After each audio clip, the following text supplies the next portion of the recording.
the throttles choke. Fast and fierce, racing souls, tearing through the endless cold. Twisted metal, thunder growls, screams of tires, dirt that scowls. Crank it loud, boys, let it blast. Roads of fury racing fast. Southern Pride racing hours here. Fuel the fire, shift the gear. Every lap a rebel's dream. Gasoline, hearts and the scream. Dave and Dean crown the track. Each corner fight, ain't turning back. Crank it loud, boys, let it blast. Roads of fury racing fast. Southern Pride racing hours here. Fuel the fire, shift the gear.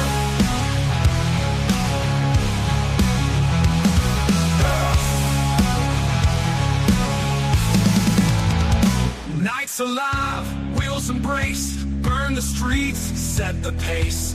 Hours, speed's the creed. Southern Pride, racing breed.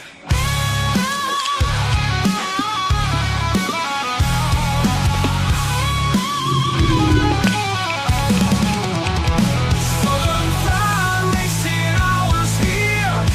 Fuel the fire, shift the gear. Nights alive, wheels embrace, burn the streets, set the pace. Hours, speed's the creed. Southern Pride, racing breed.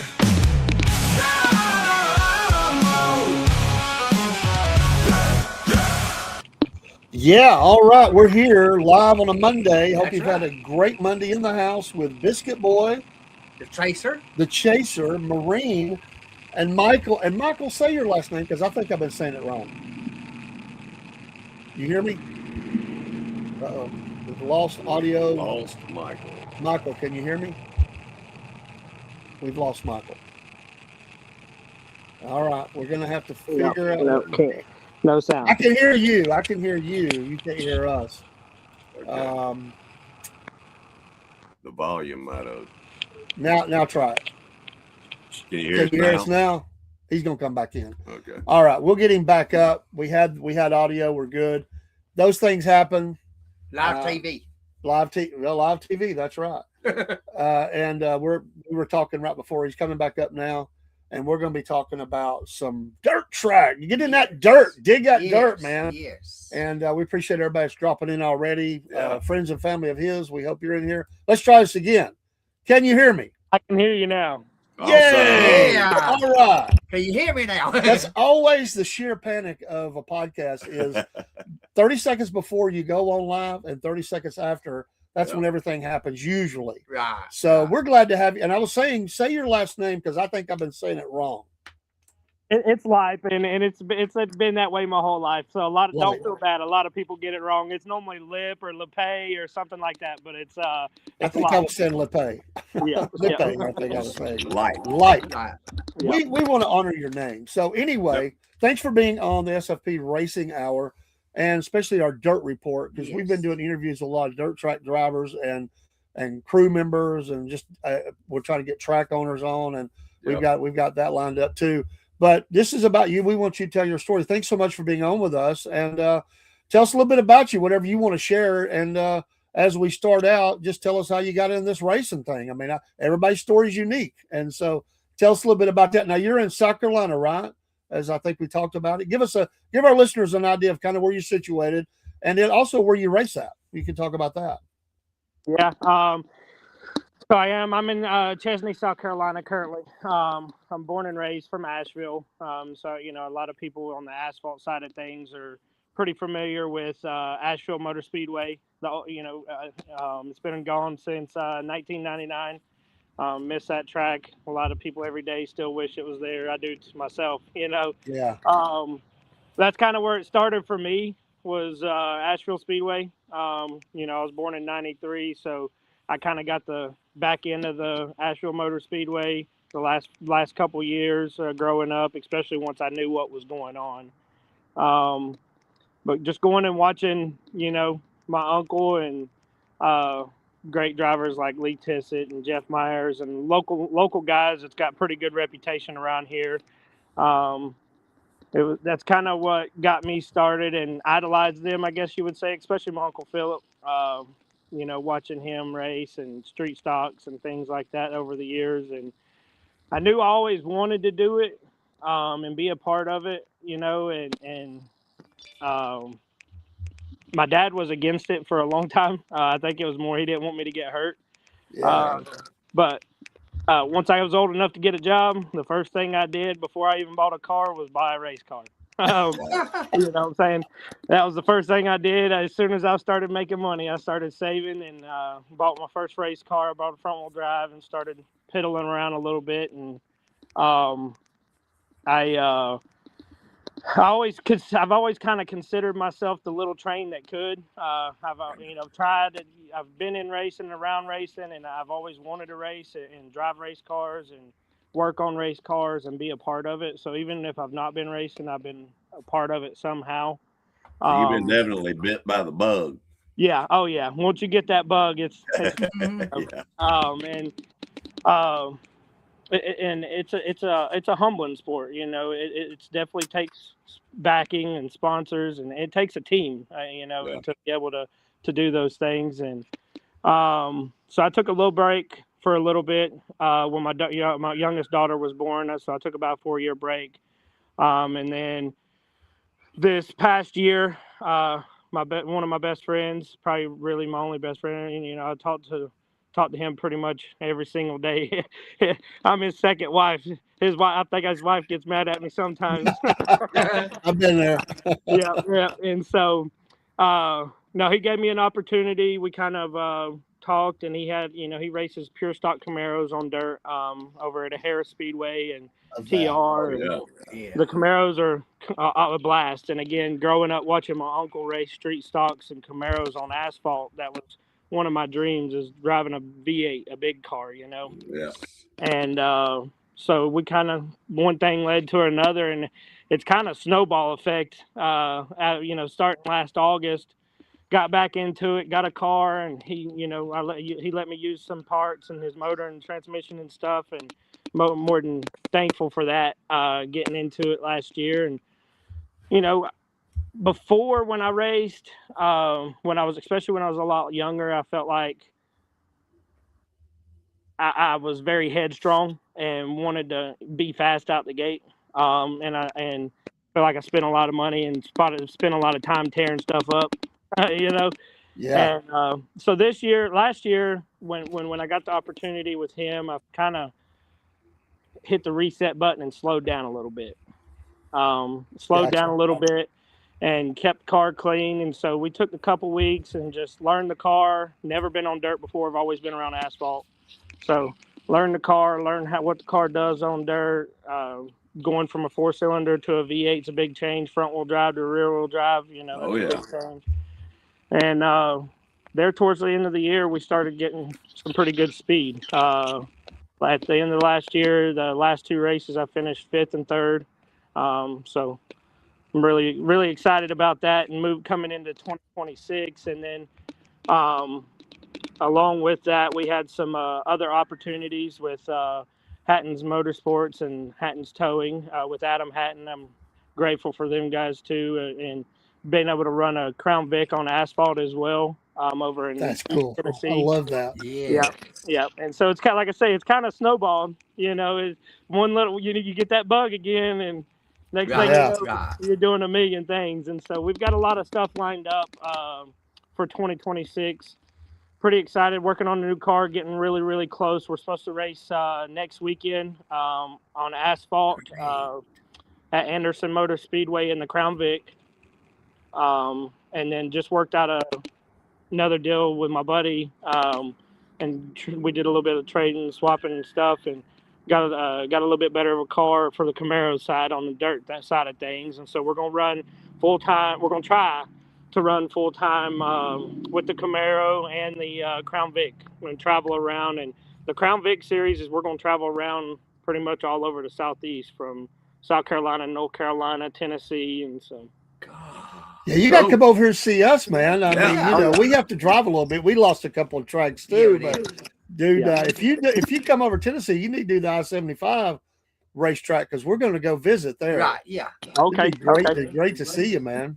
Yeah, for sure. And if it's, even if I don't race, my buddy, he's wanting to do a lot of traveling around for sure on the Crown Vic side of things on dirt. And he's looking at going to. I think he was talking about going to I-75 over there. Yeah. Cool. So, I want to see that, dude. I love the Crown Vic thing. I don't know what it is about that. Are that they gets me. are they repurposed cop cars? yeah, they most of them not there's some regular Crown Vics in there, but most of them are the repurposed cop cars, the P71 cars, and Oh. Yeah, you're gonna get a better motor. Yeah. You oh are. yeah, yeah, they got about 50 more horsepower in them. Yeah. I love it. That's just I'm so excited about that. I can't wait to see it. If I was going to race, and I'm not, I'm getting old, but I would race. It'd be the Crown Vic. I'm telling you, I just know me. I think that's the coolest thing. But I like the Camaro deal too. I like that. Yeah. That's cool. Yeah, I mean that's where my heart is. Obviously, I love the Camaros, and like I say, watching my uncle for so many years, I'm so grateful to be able to drive that thing. It's the most fun I've ever had. It seems like a Camaro is just naturally set up for dirt. Yeah. It is. Well, that's what we talk about all the time. Is some of the things that these Camaros do, especially the 70, 80 models, leaf spring car. And the way they drive on dirt, they shouldn't drive the way they drive. I agree. But they do. Hey, we had a comment from Tracy Smith that said you have to have the dedication to go along with the bug. Michael has definitely shown dedication and pure determination. He's got a heart for racing. Awesome. That's a great statement. Yeah, it is. Yeah. It is. Yeah, and that's my mom, and it has, and a lot of support from her over the years, and Hey, Mom. Yeah. Hey, Mom. Yeah, God hey. bless Mom. Hey, Mom. Absolutely. Thanks for tuning in and supporting, Definitely. as you're already supporting and Right. supporting them in this. I have just a couple of questions. I know these guys do too, and I won't interrupt you, but I want to get too far away from it because I found it interesting. You took a break, which some people do. You had a child, which that's like the greatest thing in the world. Yeah. Yeah. When you went back, you talked about a little bit about changing, take care of the equipment. Did that change you in other ways about the racing that you have a child now and getting back into it, being away? Was it a little hard to get up to speed or you're just that guy, it's pedal to the metal and it don't matter? I'm just curious about that. Well, I think it definitely made a big difference because to be honest with you, my youngest daughter, the one that I took a little bit of break for and haven't been racing since I had her. She's my biggest supporter, I promise. She loves when as soon as I come off the dirt track, as soon as we come off the track, she's got the little scraper scraping the dirt mud off, and she's with it. And so coming in and seeing her, and I've got two others as well, a 12-year-old and a 8-year-old, and as soon as I come in, and they're normally ecstatic. You're running good, especially if things are going good. Yeah. So yeah. Coming back into it and just slowing down and actually enjoying the moment and not trying to be Dale Earnhardt. Not everybody's Dale Earnhardt, Right. Yeah. Isn't that the truth? Yeah. But I do think I do have, I do think I have a good bit of talent to be able to do what I do. And I know I'm capable of being a front running fast car, winning car. And we're going to show that this year. Brother, Awesome. if you came in third, you got to know what you're doing. Right. Oh yeah, we're getting there. We're getting there. Awesome. Any questions? I got a couple more, but I was just curious in the Camaro, what motor are you running? I know I don't want you to, give us your setup or anything, but Yeah, no. So they're stock. You like to say the pure stock class that we're running in stock 350s. okay. Turbo 350 transmissions. Stock. Pretty much Right. they keep a pretty tight leash on everything for the most part. So Obviously, it's definitely the racetrack's pretty much leveled out. It boils down to talent, like you were talking about. Yeah, it boils down to talent. I mean, And testing reported to you. it's racing, so you've got everybody's got to find that gray area. Hey, Mom says pedal to the metal, even when he's not racing. He's following and learning from other racers. So I love Right. that. That is That's awesome. right. Hey, Way to do it. Moms will call you out. They'll tell everything. Oh, We need yeah. to talk to Mom for a minute. She'll tell us everything we need Heard to that. know. That's No, right. that's cool. She'll tell on me quick. Yeah. Dean, what you got, man? I know you're curious about a couple things. Yes. What kind of tires do you run in your cars? On the Camaros, Yes. Cooper Cobras. How about on the Crown Vic? What'd you say? How about on the Crown Vic? What tires do you run? The Crown Vic, we're running the well, there's a couple different kinds of tires. We're running the Gen 3 or Gen 2. I forget the specific name brand of those, but it's street tires. That we run in regular street tires. Okay. Nice. That's so cool. So the tires that you're running on the Camaro, are those are they dirt tires? Are they slick tires? I mean, what kind of grip you get? Yeah, so like I say, the tires that we're running on the Camaros are they're street tires as well. They're the Cooper Cobras that you can go and buy from your everyday tire supplier, and so they're grooved. Again, being the pure stock class, like I say, they got a pretty tight leash on it as far as the tires. Right. You can do a couple things to them, but yeah, they're still street tires. Do they dictate what type of gas you use? Yeah, so we're only allowed to use pump gas. We're not allowed to use racing gas or anything like that. So 93. Right. Which makes it a little cheaper for you, right? Yeah. Oh yeah. That's one thing I do like about it is it's been a lot. It seems like a little bit more affordable with the Camaro and the pure stock versus before. I was running even with the 4-cylinder front wheel drive. We were running either mixing the racing fuel or running racing fuel, or so. Are you allowed to add octane boosters or anything like that? I mean, I guess there's always a gray area. Yeah. That might be one of those questions we don't Unless want. they test your gas. Personally, I'm not to the point to where I'm finding the gray area yet. I've been running 93 pump gas and doing just fine. Well, there you go. It's all good. Yeah. Hey, it's a sense of the racing out that way, because I think this is the first time we've been in that area, and we talk about the community of racing, how people help each other. Yeah. But is it give us a sense of that about working with other teams, and it gets a little heated sometimes maybe on the track, but kind of give us a sense of that in the Camaro and the Crown Vic. Yeah, for sure. No matter what, and that's kind of the cool thing about doing both and being a part of both worlds now, and going from the asphalt track to the dirt track, because it seems like for many years there's always been a divide of either you're a dirt track racer or you're an asphalt racer. There's no in between. But it seems like with Kyle Larson and Christopher Bell and these guys, they've kind of changed that narrative a little bit. Right. And yeah, I mean, it's nothing but a family. I've had nothing but love and respect and friendships on both sides, asphalt, dirt. 90% of the time, everybody always wants to help. I feel like on the dirt side of things, to be honest with you, guys are more out to conversate, and it's not be so secretive, and kind of just be a family, and we're there to have fun and kind of thing.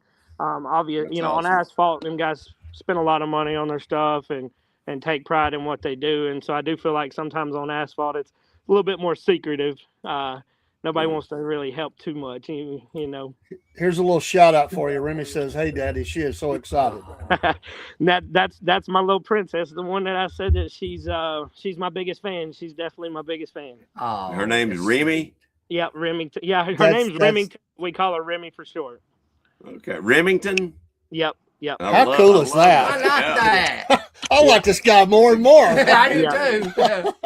That's cool. That's sweet, man. That's awesome. Thanks for checking Yeah. in and supporting. And hey, Dusty, Dusty is in Ohio and races, and we appreciate him stopping in with POF Racing. Yes. And we do get a lot of drivers and stuff that watch these shows, especially the ones that's been on.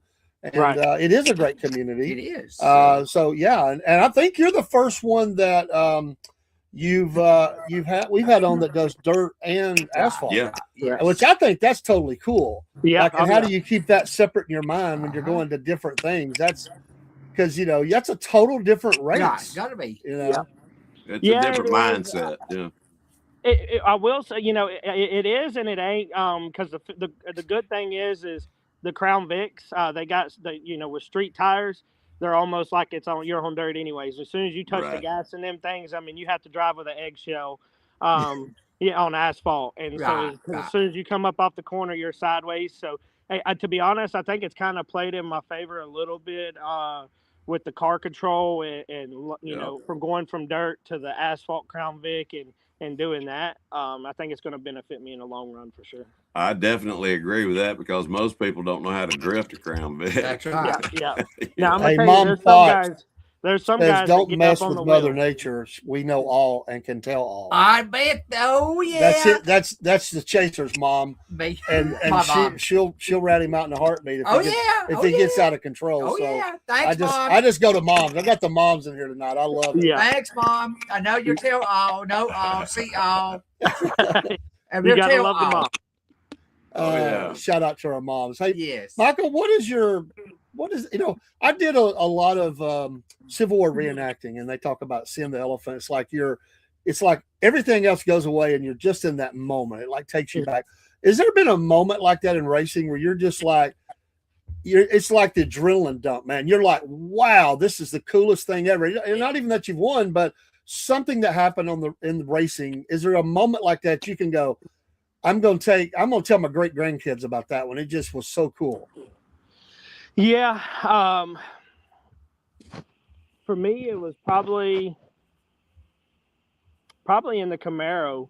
And when I finished third, and I was running really good. And anytime I get in a race car, I think a lot of people can attest for this, but it's one of those things where you do kind of just tunnel vision and you get in the zone and that everything just kind of, you feel that's the moment you feel the most free in the world. I feel like, for me speaking is, once I get in that race car, put my helmet on, strap on, like that's the most free I feel in the world. There's nothing else matters at that point in time. And it's just like everything is like a light switch, and that's what matters at that point in time. That's an amazing statement. If I may just plug in here real quick, I want you to finish that. But before I forget, in the Dale Earnhardt story that played after the duels, they talked about how he was just at home in the car. Right. That was his favorite place. That's when all the other stuff, it didn't matter. Yeah. And he actually kind of drove kind of relaxed. I mean, Right, he did. he didn't sit straight up. He kind of slumped a little bit. And Well, it's like a Sunday afternoon drive for him. He was. So when you said that reminded me of that. His favorite place to be, where he felt free and the most in control and everything, was in the car. And I think that's cool. That's his office. And that was his office. Yeah, it was fitting that it ended that way. absolutely. Oh yeah. Yeah, I mean, for sure. That's it is. If anything I take from racing, there's so much stuff with everyday life and the way things are these days, especially, and being a single dad. I'm a single dad of 2 kids, and we're work, school, working on race cars.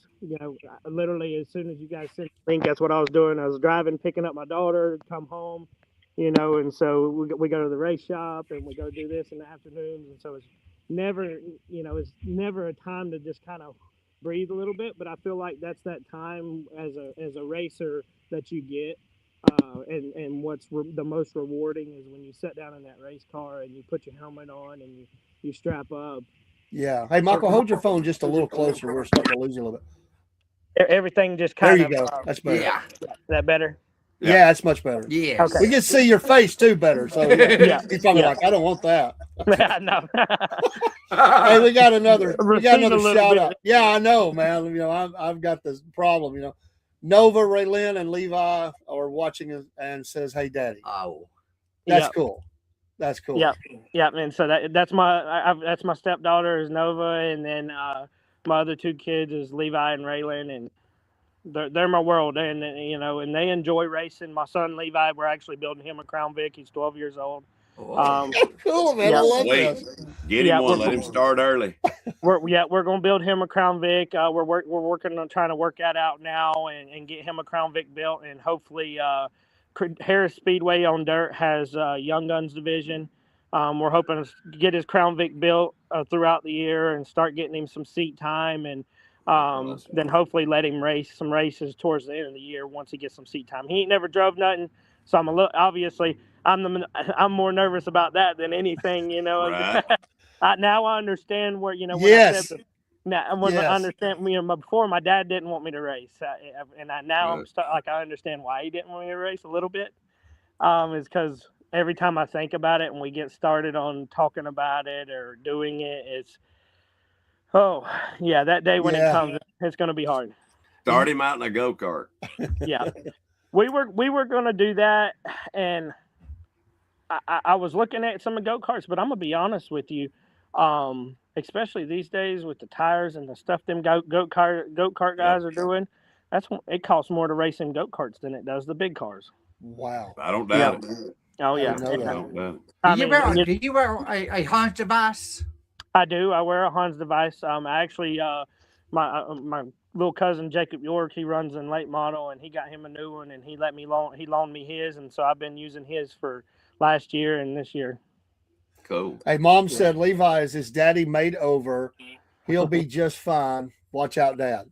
Yeah, he's coming for you. Yeah, that's my biggest fear, to be honest with you too. Is I'm probably going to have to take a little bit more of a step back from it myself again once he gets full blown with it, because I know once he gets that taste. Oh yeah, that's all we're going to be doing. And you're going to promote him, right? Yeah. Oh yeah. 100%. You know, you want to see your kids succeed in life, and that's no matter what it is, whether it's racing, whether it's digging ditches, it doesn't matter. Digging ditches, whatever. I mean, that's the best we can do, right? Yep. Amen, brother. Right. How many tracks have you typically raced at? Like just one or two, or is there several? Or and you can name them. Yeah, I've been to several. So, like I say, with the Camaro, I've been to Travelers Rest Speedway over in South Carolina, Travelers Rest, South Carolina. But last year I mainly ran the Camaro at Harris. That's probably going to be the plan again this year, especially with the Crown Vic stuff going on. We're going to run the Camaro at Harris, just at Harris. But now the Crown Vic, we plan on running at Anderson Motor Speedway, like I said, the 28th.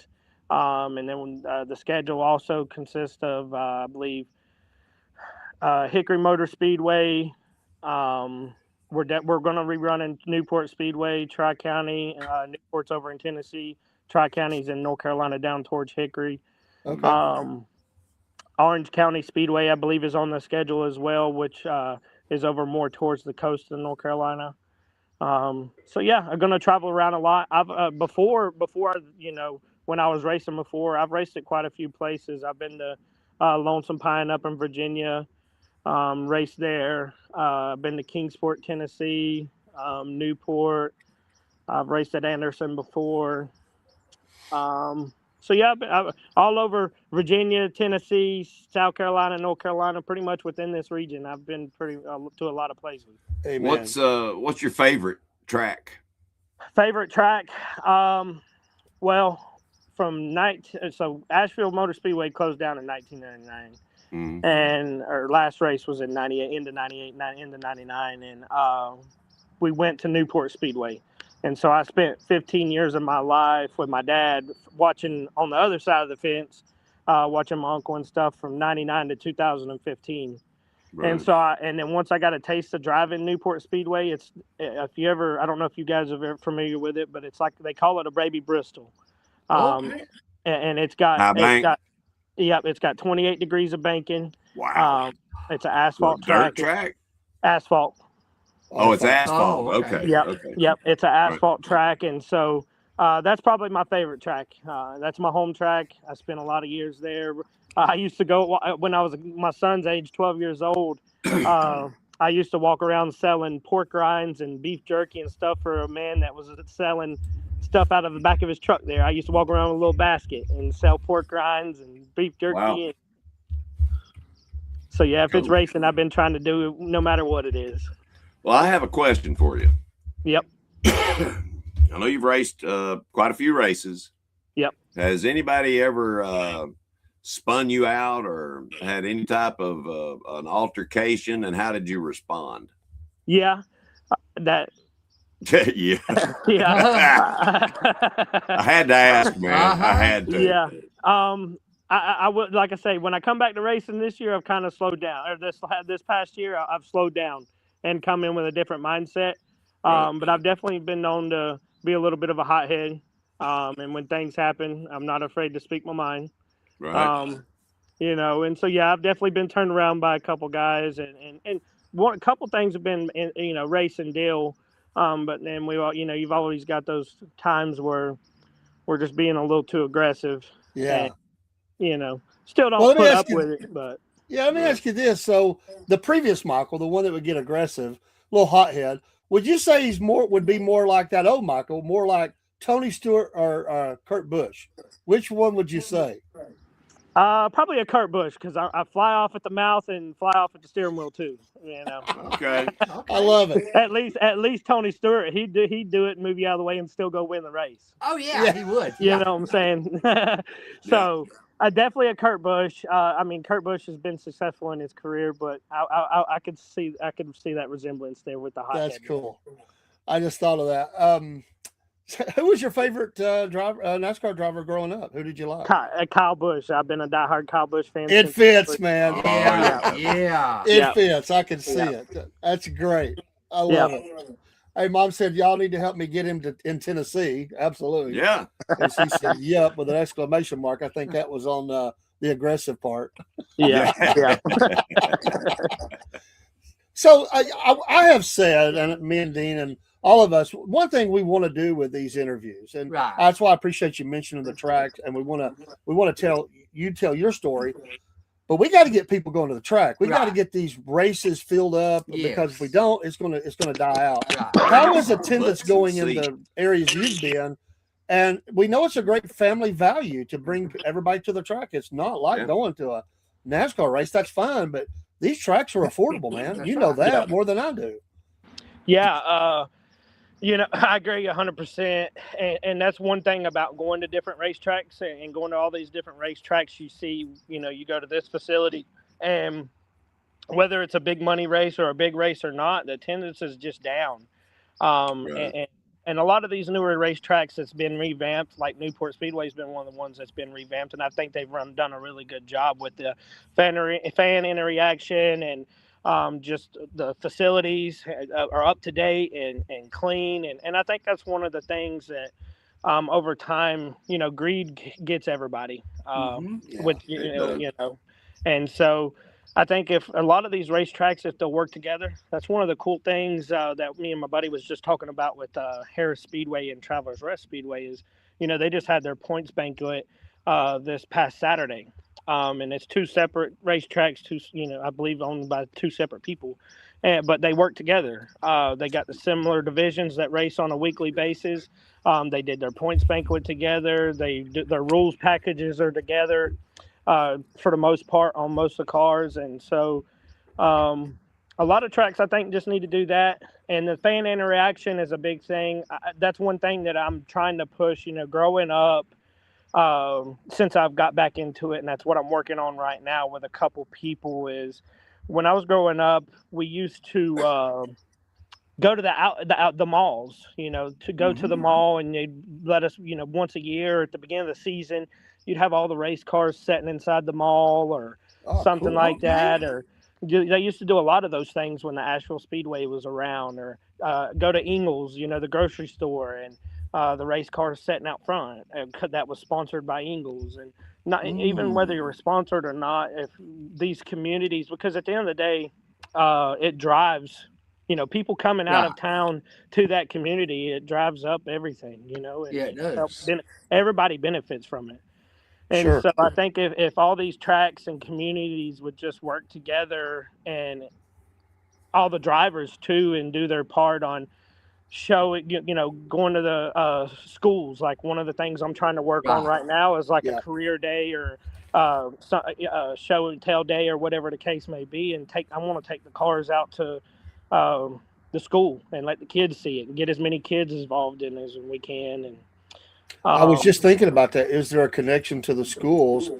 We used to do that with the reenacting. They would have on Friday with school day, they'd bring all the kids out and let them see, touch history. then this way you would take the race car there. That's cool. Oh yeah. And man, what kid don't want to at least, I mean, you're going to impact so many people to see you that. are. One of the moments that I'll never forget in my life was at Asheville Speedway, and I still have it on an old like VHS, like, or not the VH, like an old recorder tape. It's the little itty bitty tapes. Mm-hmm. But we used to do at Asheville Speedway growing up. They used to do big wheel races or and stuff. Cool. You got a trophy and like a big chocolate bar that was probably about it was a good at least 5 feet long. A big Hershey bar. Yeah, it was a big old Hershey bar or something like that. And that's a great idea, man. Yeah. I've never thought about that. Yeah. And if racetracks, I feel like would bring that back. A little bit more with doing that. I think it would benefit everybody a lot. Another thing is ride-alongs. One of the things I'll never forget is the first time I sat in a race car when I was a little itty-bitty kid, going on the front stretch, doing the meet and greet with the driver and getting to sit in that person's car. I went and found my favorite driver, which was my uncle at that time, and getting to sit in that car, and people doing that and ride-alongs. Used to, I remember years ago, early 2000s, we were allowed to, at the racetrack, the fans, they would do like a fan appreciation race or something once a month or every couple months, and bring 5-10 race cars on the racetrack and line the kids up and put a kid in a car and just roll around the racetrack one time and let them get out, put the next kid in and roll around, and just little things like that. Because if you get the kids excited and get the kids excited and want the kids wanting to go to the racetrack, mom and dad's going to go to the racetrack. That's right. Yep. Yeah, Give them a thrill, and they'll want it. Well, they'll want more. One of the great values we have in sports is minor league baseball, and one of the things they do is they definitely have fan engagement. They definitely do things that keeps the fans interested during the whole thing, or before, during, after, whatever. I've been to many games, and they do these little different things, know. And I like that. He was talking about a big wheel race, and they give them a trophy with a 5-foot candy bar or something. Oh, dude, that would be awesome. Yeah. Send the winner home with a case of Red Bulls and a puppy. Yeah. So, that's my kind of race there. There you go. Yeah. But yeah, getting people in the seats, I mean, just getting people out there. Yeah. And then once they kind of are coming to it, then it's going to become part of the routine, At least every few races, maybe they would show up and do that. And a lot of these racetracks are not in cities, so you're getting away from the rat race, so to speak. You're getting out where you can run and have some fun. I mean, that's what we want to do as kids. Yep. Yeah, and I think, getting people there, like a lot of people when you have racing associated, well, a lot of times people associate racing with just NASCAR. And that is whether it's short track racing, like the new person that's not been around it or don't know what it is, but kind of intrigued about it because they've seen NASCAR, but don't even understand. They think, well, it costs $150 to go to this little short track. Well, it don't. A lot of these little short tracks are actually doing a really good job.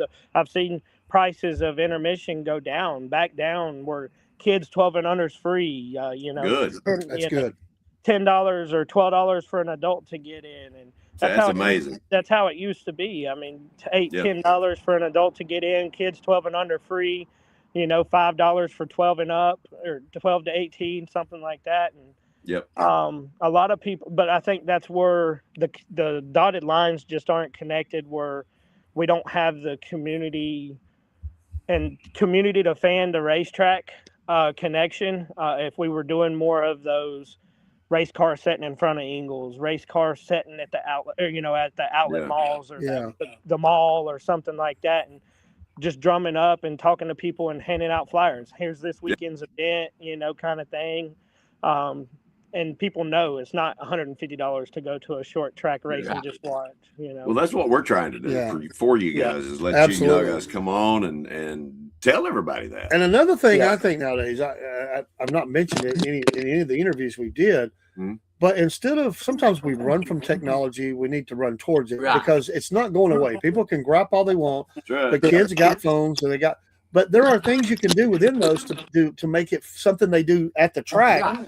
That's a game that they could win a prize or just you do while they're watching the race. There's all kinds of things like that. Right. A scavenger hunt. There's all kinds of things you can do to engage kids on their tablets and phones and all that, and get them engaged in what's going on. Because let's be honest, kids are not going to pay attention 100% of the time unless they're just that kid that really wants to be out there and track like your son. But all of them are going to watch some of the race. They're going to look at their phone. They're going to run around and meet their friends. I mean, that's just part of growing up. But if we can engage them some way with that, and I think that's another key that we could do with this. Well, yeah, and to that point, especially with all this AI stuff, it's been kind of taken off and crazy here lately, and some of the stuff, right? But there's also some good in it, right? Because there's a social media, and Weber Valley Speedway. They love those guys. They post some funny stuff. You've seen that stuff. Oh yeah, they post some crazy stuff, right? But I wouldn't know anything about Weber Valley Speedway if I didn't see those funny little things that everybody. That's right. That's a great point. By the way, you're not AI tonight, are you? You're live. You're real. Yeah. He has this is the real Michael. Yeah, 100%. One of these days, it's gonna happen. Somebody gonna set up an interview. It's gonna be with some AI video. It's just gonna talk to him, and I'm just having some fun. But yeah, that's cool, man. I just think that there's ways we can do that. What do you say to the people? It's not fair and it's ignorant, certainly. What do you say to the people that say all they do is drive in a circle? What skill is there in that? Get in the seat and find out. Right. That's pretty much that's what I was getting ready to say. Come do it. Come do it. You buy your car, come do it. Yeah. Some of these guys, there's some guys out here, with a little bit, got a couple cars. They'll put you in a car just to show you. They'll let you get a taste of it. A race car driver is 100% an athlete, whether it's short track, big track, NASCAR, Daytona, whatever the case may be. Hey, them old steering box Camaros, they ain't light to throw around, It takes even, and I'm gonna tell you, one of the most wore out I've been. I ran a 35 lap race in a front wheel drive at Lonesome Pine Speedway, and they had just repaved the racetrack, and some of the pavement was a little rough, but that was the hardest race and the most wore out I've ever been in my life. Wow. I was wore out in a little front wheel drive. So, it's not just turning left, and it takes a lot of. It's more. Takes a lot of mental. You have to have the mentality of doing it. You have to be headstrong, and then you got to be strong physically too to be able to do these things and drive these cars. When you don't have power steering in the Camaro, correct? No, you got arm. We do. We got the power steering. Yeah. Okay, I thought you had Armstrong steering. No. Now I'm gonna. You can feel the track better that way. I feel. Yeah. Well, so the this past year, every now and then, them old power steering pumps, they go out. And so I had to run the last probably 5-6 laps, and the power steering pump was out of fluid, and so man, you could definitely tell it was night and day when that power. I bet. Yep, and on top of that, I think that was the same night that the carburetor, the flaps on the carburetor hung open on me, and so I was running. It was still, even if I let out the gas, it was still about half throttle with the flap stuff. Wow, so that's cool. Wow, yeah. You said your uncle and I think dad was who kind of planted that seed for you. Who was it for them? Who was it that got them involved in racing?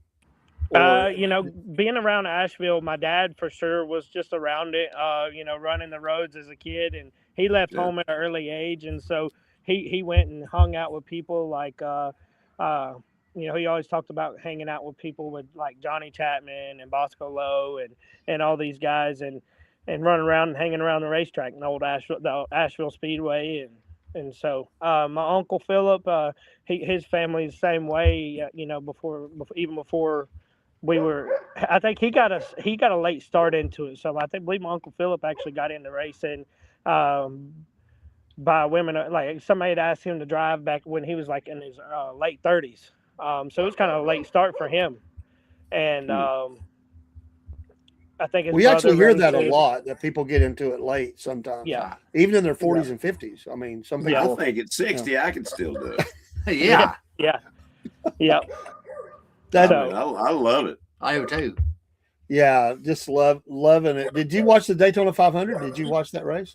I did. You know, I was very hopeful that Kyle Busch was going to be able to win it this year. It's one of those things that just like the Dale Earnhardt in 20 years of trying. And, Right. You know, and every year it's just like, I don't know if it's going to happen. That's the one box we need, you know, as a Kyle Busch fan, we got to check. And it's not happened yet. It didn't happen. I feel like this was our best chance. RCR is obviously very strong at the restrictor plates and the super plates.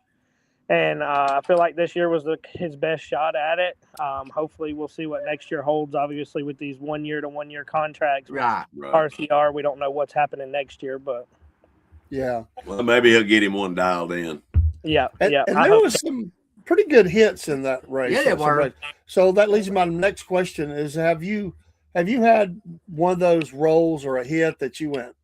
I mean, you walked away. That was a blessing. But how have you had that? And if you did, what did that feel like the next day after you had that?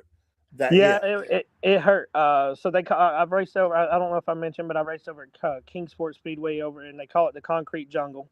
It's actually a concrete track. It's not asphalt, but it's all concrete, and it's almost shaped like Martinsville, and it's very tight corners. And my very first time going over there, again, this was when I was younger and hard-headed, headstrong, right? And I went down there. It was I can't remember the first couple races at the track that I was originally at Newport. We were going to race, kept getting rained out. They kept rescheduling the first race, and I had built a brand new car for it. And I was like, well, Kingsport's racing. I'm going to Kingsport. So I went to Kingsport and showed up, and them guys are fast. They race there every single week, and car wasn't too bad in practice, but it was concrete, so it drives a lot different. It's a lot slicker, drives a lot different. And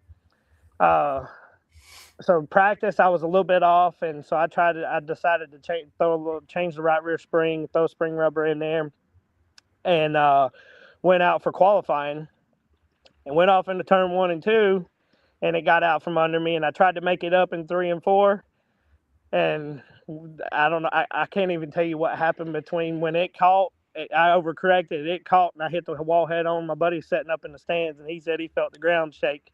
Wow. And,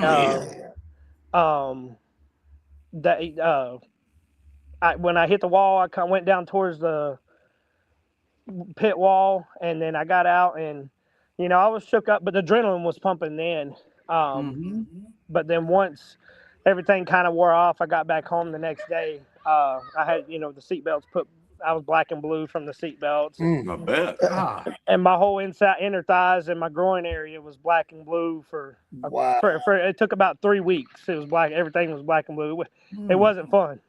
So, Michael, do me a favor. Give the listeners an idea of how fast you're going when you set that car up going into the turn, and how fast you're coming out.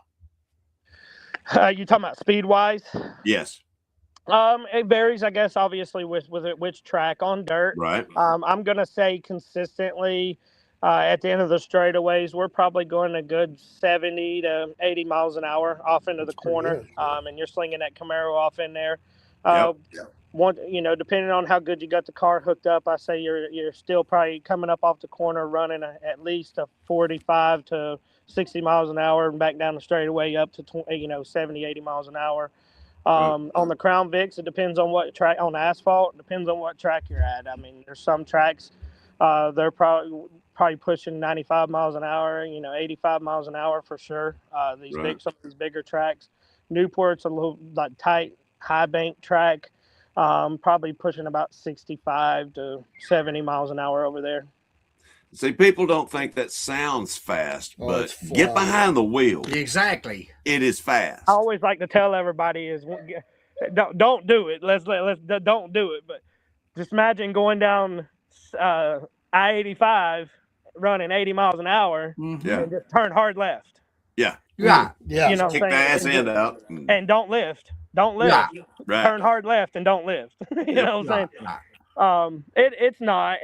And it's one thing I wish people and maybe that's something that we can do as racers or tracks or come together. You know, my buddy's work, he builds race cars for a living, and maybe that's one of the things, and we kind of do it, you know, I help him and we do things together. And maybe that's one of the things that we can do is build a race car that any given person can go in. That's one thing I do like about the Rusty Wallace driving experience and the Jeffrey Earnhardt driving experiences, that these people can go out here and do those kinds of things. Right. Well, Absolutely. dirt's completely different than asphalt. Yes, it Oh, is. 100%.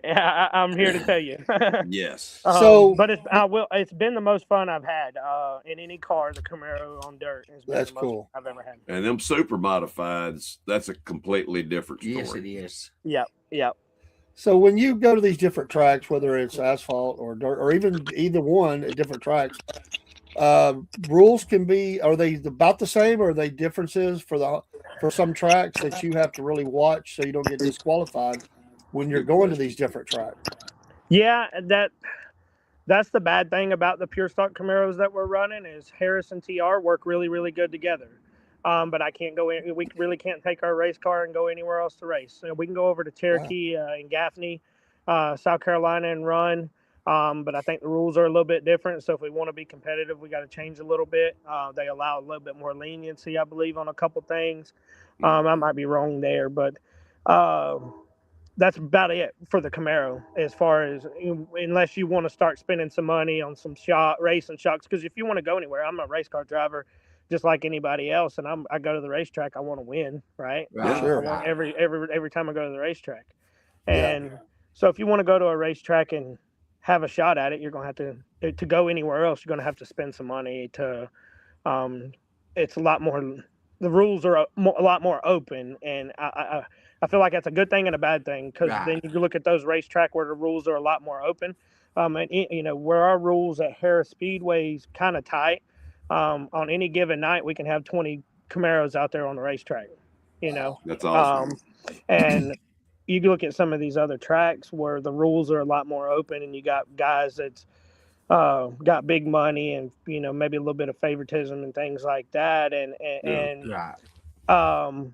guys, the car count is just way down. You got 6, 7, 8 cars. Oh wow! And same guy winning every single week. That's no fun. That's not. It's not fun. And who wants to? I mean, people take pride in everything they do. Yeah, who wants to see the same person win every Right. Just Earnhardt fans when he raced. Well, Just ask him; they will tell you that. That's a different story. I said that when he was alive, and they got onto me like, "What's the problem with that?" He wins all the time. So. So if you could change one thing that in saying that, what would you change as a rule that would make it, you think, more competitive or just better experience for you as a driver? Is there something that you think, man, this is aggravating, I wish we could change that without making anybody mad? Yeah, I'm trying to think about that one. And so are we talking on the asphalt side of things or the dirt side of things? Either or, whichever one you want to talk about. Either or, I'll kind of mention a little bit about both. These Crown Vic cars have taken off really, really fast, and they're outgrowing themselves really, really fast. And the thing that comes with that, and a lot of people, the chatter and what you hear everybody talking about is these cars, these Crown Vic cars, if they stay on the track they're on, they're going to be the new street stock. The Camaros and things they're full tube built chassis on the asphalt side. And for jig built cars now, and they're, $30,000, $40,000, $50,000, $60,000 Camaros, not the $4,000, $5,000, $6,000 Camaro they used to be.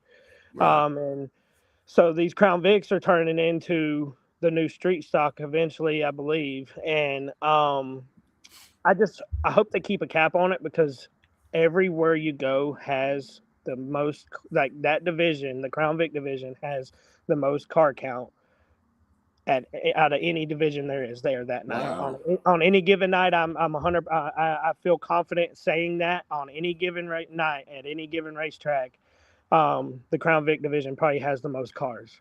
So the Crown Vic division is kind of like, if they keep those rules tight, it'll be okay. Yeah. The Crown Vic division is kind of like pickleball. Yep. Yeah, it's exploding. Yeah. Right. Yep. And then on the dirt side of things, I've not really experienced that enough to probably speak on it. As far as the tech shed and getting in that area, and but obviously, watching from the outside in, I know racing, and there's always the gray area, and I've mentioned it a couple times on here. Is there's always the gray area, and so it's who can manipulate that the best. Yeah, I understand. Well, we got about 5 minutes left with you. We appreciate you being on here. Is your trailers open, or are they enclosed? My trailer's open, so that's one thing I've always said is, enclosed trailers are really nice. Don't get me wrong, especially in the wintertime. We've talked about it with, being able to get in there with the heat and stuff like that. When it starts getting cold, or when we're starting racing and it's still a little bit of cold, but when you're driving down the interstate and you got that little kid just waving at you, that little boy, that little girl, I mean, that makes it every more worth it, Right. And it's free advertisement. Yeah. That's and right. free advertisement, right? Yeah, that's one of the sponsors or partners. They're not sponsors, right? Yeah. Right. We're not a charity case, and so I want to do everything that I can for people to put their name out there, whether it's the people sponsoring me or that I'm racing for, logo on the car, whatever the case may be. We'll plaster it everywhere. Awesome. What number do you run? Is it the same on both cars or different? Yep, same on both cars. My number's always been 26. My Uncle Philip was 25. My birthday is June 26th of 1993. And my dad's work van ironically was number 26 van. And so 26 for whatever reason just always stood out and just fit. So that's what my number's been, is 26. Go. That's awesome. Great. Anything else, story, guys? man. It's amazing. It is. And I told you it flies by. And yeah. we hope you'll come back and be with Right. us and keep us updated throughout the season. Tell us how it's going. And we hope we can come see when you get over to Tennessee or Georgia or something like that. Yeah, Miss Tracy, 26. That's right. Dean, you got anything else? I'm good. You're good, Paul? I've got one question for you. Go ahead. Do you know Jesus? Jesus. I am a believer in Jesus, and I'm thankful. I thank God every day for the blessings that He give me, especially my kids, and allowing me to do this and be a part of racing. And that's one thing I've kind of led back into racing with, and thankful for the opportunities I've had, because I've always wanted opportunities like this, and I've been blessed this past year with from Adam Hatton and Dwayne Worley and my buddy.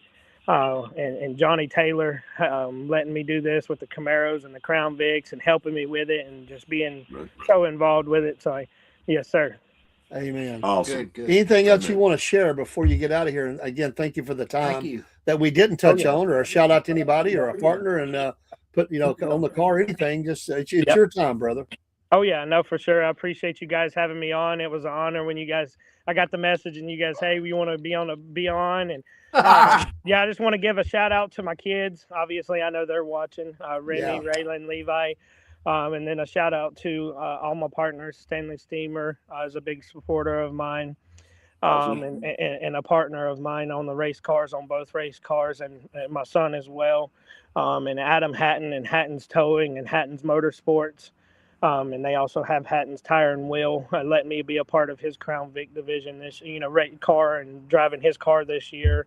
Dwayne Morley for everything that he does for me. He Elite Images and JYJ Customs. Like I say, he builds race cars and Elite Images. He does vinyl wraps and stickers, and he's the best friend I could ever have. And does all my stickers for me, and I couldn't ask for a better friend.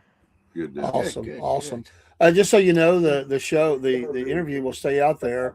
I think Facebook gives it 30 days, but it stays on YouTube, it stays on Rumble, it stays on X. It'll be on all those. So if you want to get it and share it out to folks, and we will re-air this video, this show starting probably tomorrow. We will run it several times throughout the next month or so, that at different times, and kind of give that exposure to you, to other people. So. We'll do that, and you'll if you follow us, just you'll see it pop up. You'll see the notification, and we just want you to know that we're trying to partner with all the drivers and just Yes. get an excitement going for Definitely. dirt tracking. The Right, Crown yes. Vic, I absolutely, that's my favorite thing though. I love this Crown Vic thing, man, has got me. I'm so excited about it. We're gonna have to get you a Crown Vic. Oh yeah. I'm gonna have to buy him a race car now. Yeah. Yeah. I think it's the coolest thing ever. I don't know why. I just love it, man. It's awesome. But you have a blessed evening. Definitely. You're racing, you said what, next week or 2 weeks, or it's not Next long? weekend. The 28th, so next weekend. Yep, that's the plan. Awesome. Good. Awesome.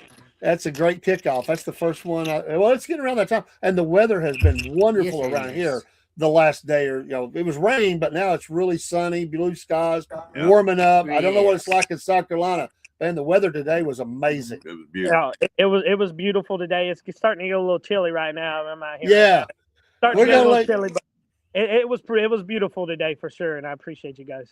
Amen. You're awesome. Thanks for Mom and everybody checking in, supporting Michael. He'll be back. Don't worry. We'll have him back on, and we'll continue to have fun with the story. You have a blessed night. To our listeners, we're not going to close the stream. We're going to take a quick break, and then we'll be back. We're going to talk about that Daytona 500. Oh yeah. And Dean's vault and Dean's notes and all Yes. that is coming up. We're just going to storm right into it. We'll give Michael a chance to get out of here, and we appreciate you, sir. May you have a blessed night. God bless you, Y'all brother. too. Thank you guys. All right. God bless you guys.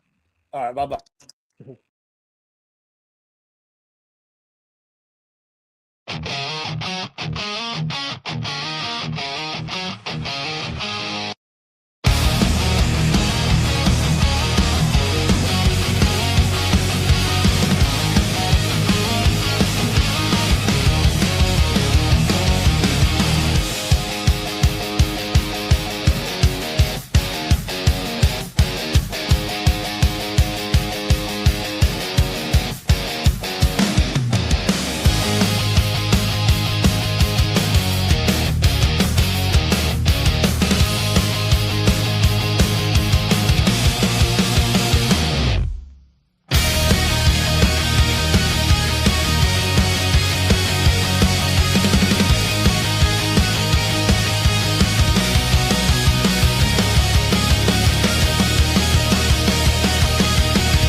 go. Sports. Hey, we're back. We're back. Welcome back to the show.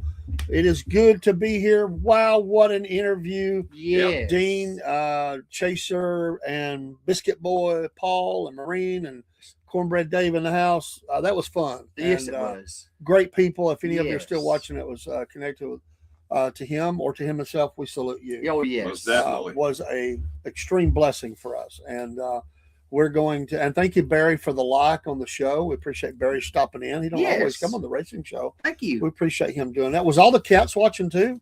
That would be cool if like Barry and all the cats were All the watching the cats show. Oh, came yes. on. That would be awesome. You know, he's got Yes. like 9 or 12 or something like that. I can't remember. Really? All the cats lined up watching, clapping their paws Oh, together. yeah.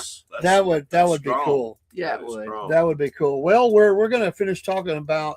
We're going to go finish the rest of our racing show because we got to talk about Daytona, Oh, yes. and then we got to get to Dean's notes, and so we'll modify it a little bit. We don't have a lot of other things to show. We'll get that next time. We got a lot of interviews coming. Dean's been working the phones. He's like I said, Yeah. he's like one of those. He's like one of those fundraisers, you know, Yeah, telethon, where he's Yes, like on the phone yes, constantly yes, calling yes. out, you know, can I get you down for 20, you know, or he's like, can I get you for an interview, you know? Yeah, he's working hard. I'm trying to reach you about your car's extended warranty. That too, yeah. Having Are you fun. trying to sell you a house? I can sell it for you. There you go. He chases down the interviews. I mean, he gets them in groups, and we're thankful for it. We've got some. We've had everybody we've had has been great. Yes, yes. Everybody has yes, been great. yes, And they're just part of our family now. Yes. We're thankful that we're part of their family, and we're here for the racing community. It doesn't matter what kind of racing, but especially that dirt track racing community. Yes. Because Yeah. if we don't support it, it is going to die. Yes, it is. And the Southeast, I can tell you that. yes, it is. You heard it from the man himself. Attendance is down. Tracks have closed. Right, yes. We got to re-engage into that, you know, We've as lost a community. 2 locally. yes. too locally, yes, that's right. Yes. yes. I mean, we don't even have. What's the closest one miles wise? You think I-75 is probably the closest one? Well, maybe I don't know. Chatsworth maybe is that yeah, closer? North Georgia. North yeah. Georgia would We'll probably find be, out. but they're Fort Payne. Fort Payne. But you're still talking. I mean, an hour away, probably At any way you least. go. The way the crow flies, maybe you're there quicker. But we have mountains around here, so we have to drive over around. just have 45 minutes to Fort Payne. So About so an hour. we're looking at about an hour any direction we go. I right, think yes, yes. to get to any track, and Yes. that's lunacy. It is. I mean, right here in the shadows of a big city, one of Right. the biggest cities in Tennessee, almost the second largest size. yes. Just to pass Knoxville, this is a place a lot of people are coming into. Right, There's right, plenty of land for them. right. They are. There, you know, I know the land's worth a lot of money, but there's places that still can be got. And Right, right. somebody with a vision needs to get involved and bring this area back because there are so many You're right. people. You're right. And let's face it, some people are going to make that drive, some people are not. Right, right.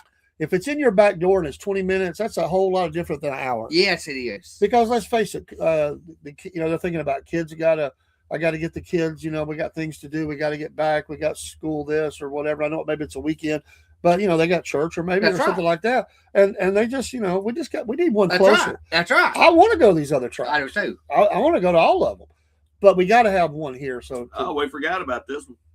which one? North Georgia Speedway in Chatsworth. No, we just mentioned that one. Did- Yeah, but that's one that the we closest. highlighted. In fact, last week we highlighted, or Highlighted. Wednesday we highlighted them, and we Yes. showed a Okay. lot of their stuff. So Sweet. all you track owners, if you see this show, send us your That's stuff. right. We try to pull it up wherever we can get it, but if you'll send it to our There's one. email that you see going across the bottom, I promise you we'll get that on the screen. We'll take extra time to do it There's to get another your one ads up. right down the road in Dixie Speedway. Where's that one at? Ken, where's Dixie at? It's what? Dixie. know. Oh, you don't know? Dixie We need to Speedway. find out. Where is Dixie Speedway located? So Paul is using his telecommunication skills back here, and he's going to try to find out. We got So, security and so- we got Paul, so we got two working. that's right. You got it all. Well, It all right. Let's Yeah. let's talk about the race, because we're going to get to Dean's notes. was and the vault and exciting all that. what I heard, what I saw, the highlights. I know you had to work, and I hate that. I did watch the whole Woodstock, race. Georgia, That's a good hour plus away. Cherokee County. Yeah. I mean, that's with the traffic we have. So Yeah. I I actually missed the very start. I thought it was 2:30. It was a little bit sooner. No, than they that. kicked it back up to 1:30 for the rain, possible Oh, rain I in got the you. area. Yeah, and they missed it. So there was like 7 laps when I first got on there. You're right. But I did watch all of the race. It was really outside of those 3 incidents, 2 little, one major, one Yeah, kind of major, and a yes. small one. It was a good, clean race. Right. Yes. They were yes. racing really well. You know, one thing I will say I hate about it is a super speedway, and these guys are conserving fuel. Yeah. I want to see wide open. I don't want to see. I don't want to. Strategy. That's my Right. least favorite. That's my least favorite part of it is when I hear them talking about they got to go slower to save fuel. Yeah. That's what they told earlier. I was watching Coffee Bikini Wallace, Yep. and he was talking about the fuel mileage, trying to save fuel. Yeah. He said, if you didn't know it, if you didn't hear it on TV, you wouldn't even know it. Yeah. He said, but the media, Fox, the radio, they kept hollering, save fuel. You know, they're saving fuel, saving fuel. He said, we don't need to be doing that on these super speedways. We need to just let I it don't go. either. Yeah. I get it at some tracks. Maybe that's a deal, but I just want to see them go. Take the spoilers off the cars. Let 'em race. And I Yeah. agree. I just race. that bugs me. Broski the Chaser is Dean. right here. That's Dean. So he chases down the story. Plus, He is he's Yeah. a good a chaser. Chase Elliott fan, Yes. who I thought was going to win that thing. I did And, too. oh my gosh, did he look like he was set I up? thought he had it. That thought- last 2 laps got a little God. crazy. Didn't he hit the finish line backwards? Yes. Yeah, he was rolling backwards by the end of that thing. Wow. Yeah, broski. I'm the chaser. Yeah, and look at Paul in the background, looking like the skinny Joey Merlino of Northwest Georgia. You know it, brother. I love it. No, He- he could be a Maverick from Top Gun. Maverick, with the glasses on. he could be a CIA or FBI. He Something could, like that. you know, Say he's big got to goose. conceal his face a little bit. You know, that's why he shaved his beard. We'll start a rumor. You know, no. But Incognito, man. Incognito. I will say, Bubba did well. Yeah, stage 2. He won stage 2. He did. He was fast all day. That car. Yeah, he was. Whether you like it or not, Bubba is going to be a player this year for that. I don't think so. I'm telling you, he is set up really well. A blind squirrel will find the nut. That sometimes. car is fast. Yeah, every week it It's was. Bubba's year. It's No. Bubba's year. Yeah, Bubba's here to hit the wall like he did. I said if he wins and Chase loses right close Oh, to God. to Bubba, I'm giving Dean a hard time. So, but you know, what do you think about Zilich coming up? And I know it it. looked like the moment got too big for him. It did. It did. He's a young guy. I know he's very talented, It but did. he did when he got up there. It was almost like, what do I do now? Yeah, he did. I he saw was that. dancing See all how over the many track. cars Yes. I can take. Yes. And yes. he did. Yeah. He did. He did. That was a hard hit that Chase took. Yeah, it was. Very Yes. hard. Thank goodness for the. I thought it was an amazing stat from watching the Dylan Hurt show Yes. that they haven't lost any to Yeah. those wrecks since he died. Right. They had. 25 years. They have. Amazing Right. story is. to that. So the He actually saved lives. He in did. the long run, yeah, He the did. testimony to the Hans did, device and definitely. Right. but there were some hard hits. There was, you know, some of those cars. And amazed to me was the ones that was able to save it and stay I racing know it. and competitive. I know it. My gosh, I thought William Byron was going to be able to win that race, I did. and he was getting knocked all around the track. I mean, his car was all banged up, Yeah, it beat up. was. I just amazed me he could get that kind of speed, you know, Yeah. and stay in the Yes. draft like he did, Yes. because that car was pretty rough.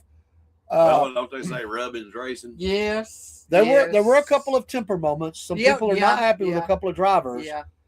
One of them being Dale Jr.'s guy, wasn't Yeah. it his guy? Yes. Just Algar. Algar, big mistake. Yeah. Big mistake. And by the time that he got on the TV, on the interview after the Uh-huh. care center and all that, Yeah. Yeah. he owned it. He Yeah. said, unfortunately, it's all my fault. Right. I don't think he could have said anything else. Even Right. though he said, I thought, you know, he was going to back out, you know, talking about Hamlin. Mm-hmm. Hamlin was probably maddest of all, but there Yeah. were 17 cars, Well, I think it was, It that was was. impacted It was. by that wreck. Yes. And but again, they're racing really close. He'll That's learn right. from it. That car looked good, though. I got to Yeah. say that. It was Yes. fast. So was But they're Corey running, Haim. I but- mean, there was a lot of fast cars on that they're track. running 3 and 4 wide the whole time. I know. That amazed me. I wasn't you go expecting to four see that. wide into one of them corners. You're gonna It's gonna be a wreck. take somebody out. But yeah, there was a little bit of temper. Yeah, But the pit, Bubba got into it. Just gonna get into it with Tyler Reddick after the race, I know you did. Oh, I'm sorry. Go ahead. and Jordan had to pull Bubba away. I saw that. I did see the video. He's a hothead. Well, He's a hothead. I think they ought to have MMA matches after the race. I'd be good Settle with your it. differences, guys. Come on, we got. I'd be real good with it. Yeah. I would too. But it was one of the things I also didn't see. They didn't really show the pit. Anything going on in pits that much. They didn't. I've never saw a race where I didn't really know how. They didn't show pit times. They didn't. I mean, it was That's like where the races except are for won and lost. the only thing they showed was when somebody kind of went over the line, had to back up. Uh-huh. A couple things about lug nuts loose. There was nothing really there. You're right. I've never seen a race where the pit crews were not highlighted. You're right. It's just weird. It was almost like the first race of the year. I don't know what it was, but it seemed like they were a little unsure a couple of times about some stuff about what to cover because they were all over the place. Did you see Mark Simpson wave the flag? You didn't see it. But I didn't know because I missed the very start. Although I do know that. Mark Simpson from The Simpsons. The- Somebody dressed up as Mark Simpson. Oh my gosh! Oh, look out! They'll put him in the Hall of Fame. You're Yeah, right. no joke. You know who was driving the pace car, don't you? No, Or was the I guess his pace car was honorary pace car. Kurt Russell, actor. I heard about that. Yeah. He was. There's a picture of him and Jordan standing together. That's right. Hey, listen, it was a great race, and everybody really almost on the track had an opportunity to win that thing. Those guys are amazing, talented. There were a couple other guys I thought were definitely very, very ready to win that race, and it's kind of like the trucks. Ready come out of nowhere. Yeah. Just like, what was it, Smith? What's his name? Is it Chad? No, Chandler Smith. Chandler Smith. He came out of nowhere seemingly at the last minute. Yes. Reddick did the same thing. I was very happy for him. I wasn't one of the drivers that I wanted to win. No, me but either. I'm not against him either. No, I'm not either. I love to see an underdog. Oh, Dude yeah. he was so stoked.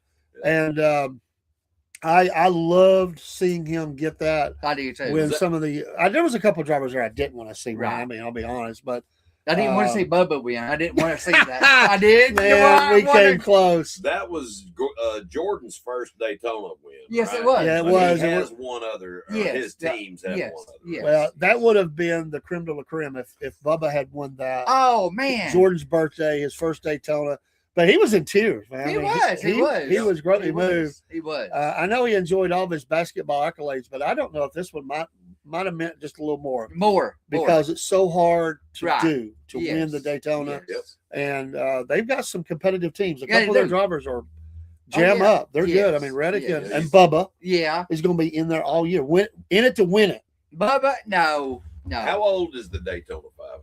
Hell, I Six- know they started running it on the beach. What I read was 68. 1968. No, 68 running. Oh, 68 years Yes. of running. Yes. Okay, yes, I got you. yes. Very cool. The weather stayed away. That was after the beach racing. Okay. Yeah. So they built the speedway in the early 50s, early to mid 50s. Yes. Okay. They built the speedway in 1958. Gotcha. We'll get to Dean's notes in a minute. Sounds like he's going to be covering that. Cool. Another thing about it was, like I said, I think that they drafted. I mean, it didn't seem like the cars were teaming up as much as I thought they would in some way. It was all over the place. Right. It was like find the best place for you. Probably the biggest drama was how did some of the guys get to the pits when they were running out of gas. I mean, they were fixing to run out of gas, and they were in a bad spot. But again, that kind of aggravated me about the whole All running out the of gas. Fords, Chevrolets, Toyotas, working together. No, and Fords did very well. Yes, it is. Yes. I told you the Fords are back. Yeah. I'm telling you. Yes. The Fords are very strong. Not that they're not, all are. And my boy Josh Berry, he had a great run. He did. What was he finished? He did. Sixth? Yeah. Sixth, I believe, Sixth. sixth or seventh. He had a great run. I was looking at the Yes. Wood Brothers release this morning, and they were very happy about where they were Right. at. They should be. Such a great tie-in. He did a great job. He did. He had a shot to win there at Yes. the end as well. I think he'll do it this year. I think so. SVG, not so great. No. He looked strong early, but He he did, kind of, things didn't go well for him. Who was the driver they were getting mad at that was just making stupid moves? And they were really. There were some people real upset with a couple of drivers. Yeah, in they the were. field, and I can't remember who they were I don't now. either. But I will pick that up next week. Kyle Busch called one of them stupid. Yeah. You know, they're just stupid. You know. Well, well, I mean, you That's know, some abrasive language. it is. Nowadays, yeah. So they're on to Atlanta. We're going to look at standings in just a Atlanta- minute. It's going to be one of those super speed races, too. Yeah, they're on to Atlanta, and that's going to be great. Echo and, Park. I'm looking forward to that. But hey, I watched the truck race. I did enjoyed too. that. It was a great race. It was a great race. You know, and by the way, those guys that don't have a full ride in NASCAR, right. especially a couple of them, they need to get them a ride. They Those do. guys are that good. They're ready. I don't care how young they are. They are ready. Looks like Corey Haim, the champion for last year, the truck champion, there had no full-time ride. No That's way. crazy. That's crazy. There was. The actor? No, he's Not not. Corey Haim. I'm just messing. I'm just messing. I know it was, over my head. It's like what? Just remember Yeah. Goonies. Goonies. He was in Yeah. Goonies. He was in a bunch of movies. I love the truck race. I do too. I wasn't able to watch, but was keeping up with O'Reilly. Who won that one? It's probably your notes, so we'll go to that in a minute. So don't worry about that. Bruskin wants to know if you're into remote control cars as well. Do you race them? I like remote control. I got some. We used to have a track around here a long time We ago. still do. You still do? Where's it at? On Salem Road. I It's didn't called- know that. Is it the old wooden track? Is it the one with all? Because there used to be one here that had a wooden track, and I can't No, remember no. what it was. It's a Indoor. dirt track. Oh, it's dirt track. Oh Okay. wow! It's on Salem Road, right outside Rossville Park. Oh my really? gosh. That's a rough area, man. You better. Yeah. That's pistol Wow. wearing area. I'll just say that. Yeah. I'll just say that. You folks on Salem Road, you know what I'm talking about. Yeah. I know some people's got a church over there, and they've had to get created. They Not that far down. It's up toward the park, well, it ain't. Well, right outside Rossville It's Park. you don't think the park don't get a little hairy? Yeah, I know it does. Go over there at night and see what's going on. I don't want to. Sorry, Rossville. I love you, but Las Vegas. I mean, Yep.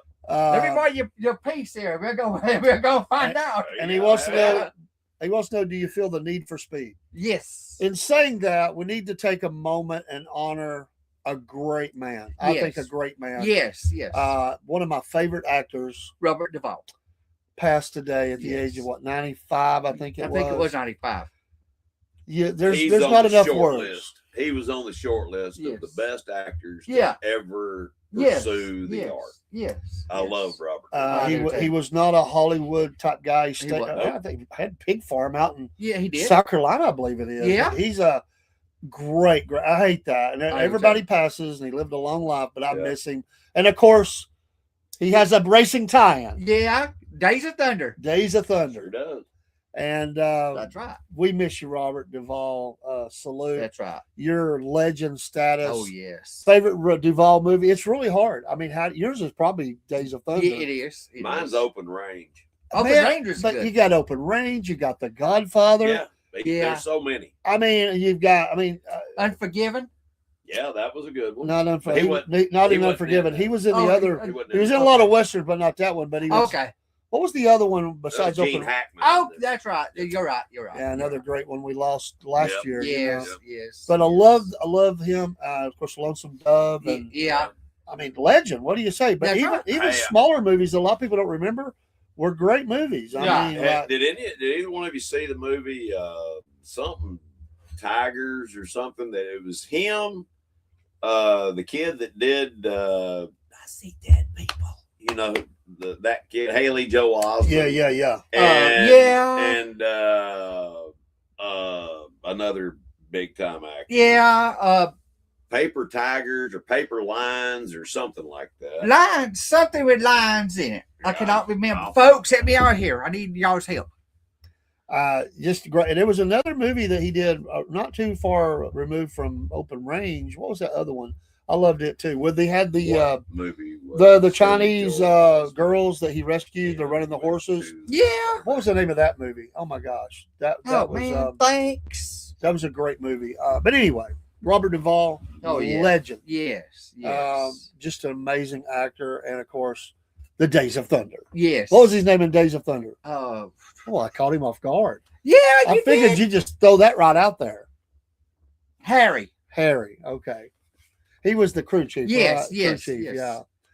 And of course, there's another racing movie coming. Yes, Days of Thunder too. Second-hand line. That's it. With Second Michael Caine. Yeah, and that's Robert it. Duvall. That's it. Yeah, that was a good movie. And of course, he was in a Clint Eastwood movie, a great one of my favorites. He was playing a bad guy in that one. He didn't typically do that, but what was the name of that one? God, I hate when I start doing that, where he's he says they're down there to hunt a deer, but they're down there to hunt men. Oh, What was that one? It's Clint Eastwood. It's White, oh my god, white elephants. Or... No.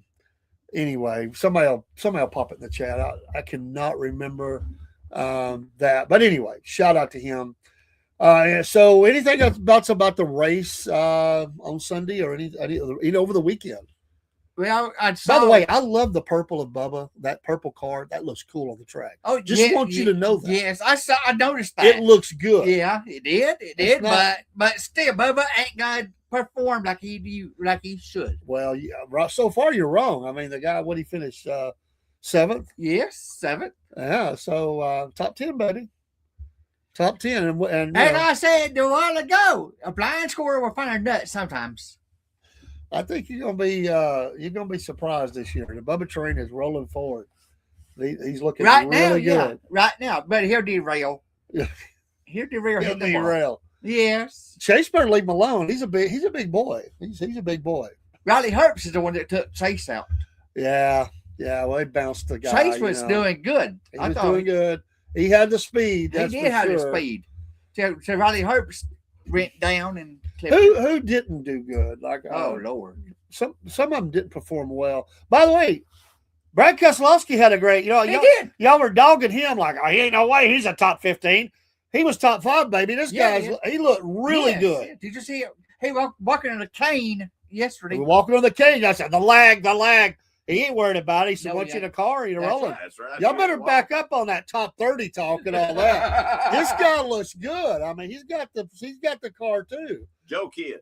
Joe Kidd. Thank There you. you go. I knew it. I couldn't think of it. And Dean's over here talking about elephants or something. I was like, that's not it. Water for elephants is what I'm talking about. It wasn't. What the? How am I Water supposed to for get elephants. Joe Kidd out of elephant? Dean. Another guy Wow. that Christopher Bell. Yes. It just wasn't the day for some. It wasn't. It wasn't. Eric Jones. Yes. That it looked good at one point. Kyle Larson. Yeah, Larson. He's got a fast car, but that was not a good day for him It wasn't. either. Hendrick took a Thing about racing. licking. Yes, they did. They were fortunate to get what they got by Yeah. the end because they looked really good, but then a couple of them didn't, but 2 of them did. But then they took a licking. Yes. So Gordon wasn't too happy about that. No, he wasn't. No, I seen the highlights of it. It was a bad day for some folks It that were running was. near the back. They just didn't look. Even for Kyle, I mean, he looked good, stronger at one point. Right. Then he just He did. faded. I mean, he wasn't. Wow. To me, I mean, I know it's Daytona. You drift to the back pretty fast. Yeah. Some of them made some bad moves, and I couldn't understand why they jumped to the middle at the times they did Right. and then fell back. Like nobody went with them. That was communication was bad. It So was. Teams It were was. not working together like they were wasn't. supposed to. No. And the one time they worked, one of the 3 times I think they talk about the pits was these guys coming off the fuel stops and not working together to get up to Exactly. speed. And Bubba was one of them that did that. He was out in front of that, Yes. and he needed to slow down. yes. And some of them getting out too far ahead, That's right. and then getting hit real hard, getting wiggled, and That's everything right. else. Just I don't know if it's because it's the first race or I don't know, or just the Daytona mystique. I don't know, but I think it was. I think it was Daytona itself. it was just some things just were weird about that race. It were. Even though they were racing really well, it was like they'd be racing really well, then one person would just start doing stupid stuff. It's like they got antsy or something. It you was. know? Well, that's like Thursday night during the deals. Kyle Busch went to the very back and he stayed there. And it was the other one up there, Blame it on the 17. gremlins. Is that Busher or Briscoe? Busher was the one up front. Busher. And then Briscoe didn't have No. a good race. No, Chase Briscoe did not do good at all. He did not do good. But Chase won the second deal. Yeah, he did. So How can, the points are interesting. So yeah. let's go to Dean's notes. And this is brought to you by Wolf Nation Coffee. Have you been seeing Wolf Cowboy Nation. Cook out there. He's been doing some promos for us. Yep. He tried the Cowboy blend and the 6-bean blend, I believe it was, and so y'all be looking for them Loved it. and get yours as well. Rebranded. It's all Wolf Nation, and remember, the Wolf knows. Also, Patriot Mobile. Make the switch today with your mobile phone service and be with a America First company. Get your first month free on us just by mentioning Cornbread. Patriot Mobile. This brings you Awesome. Dean's notes. Dean, what you got? Okay, Daytona International Speedway, built 1958. 1958. Yeah. Caution speed 70 miles an hour. Okay. Dale Earnhardt died 25 years ago. Yeah. It's hard. I just 25 years. I know it it. doesn't seem It like don't. it's been 25 don't. years. It don't. Yeah, Where'd you watch the race 2001. that day? Was you watching at home? Yeah, we had went off, come back in, and went to church, come back, and saw he had died. I was coming back from a Georgia game, didn't find out the official news until we were almost home. They came. I knew it wasn't good because of Darrell Waltrip's voice Mm-hmm. Yeah. and what we heard about. Was it Schrader that was the first one Yes, yes. there? I was hopeful, but we heard it. And people were asking us along the way if we had any news. Your bumper to bumper a long time coming out. And we Right. said no. And then they announced it. Let me say, if I have one critique about that thing, and I'm not trying to be demeaning or anything.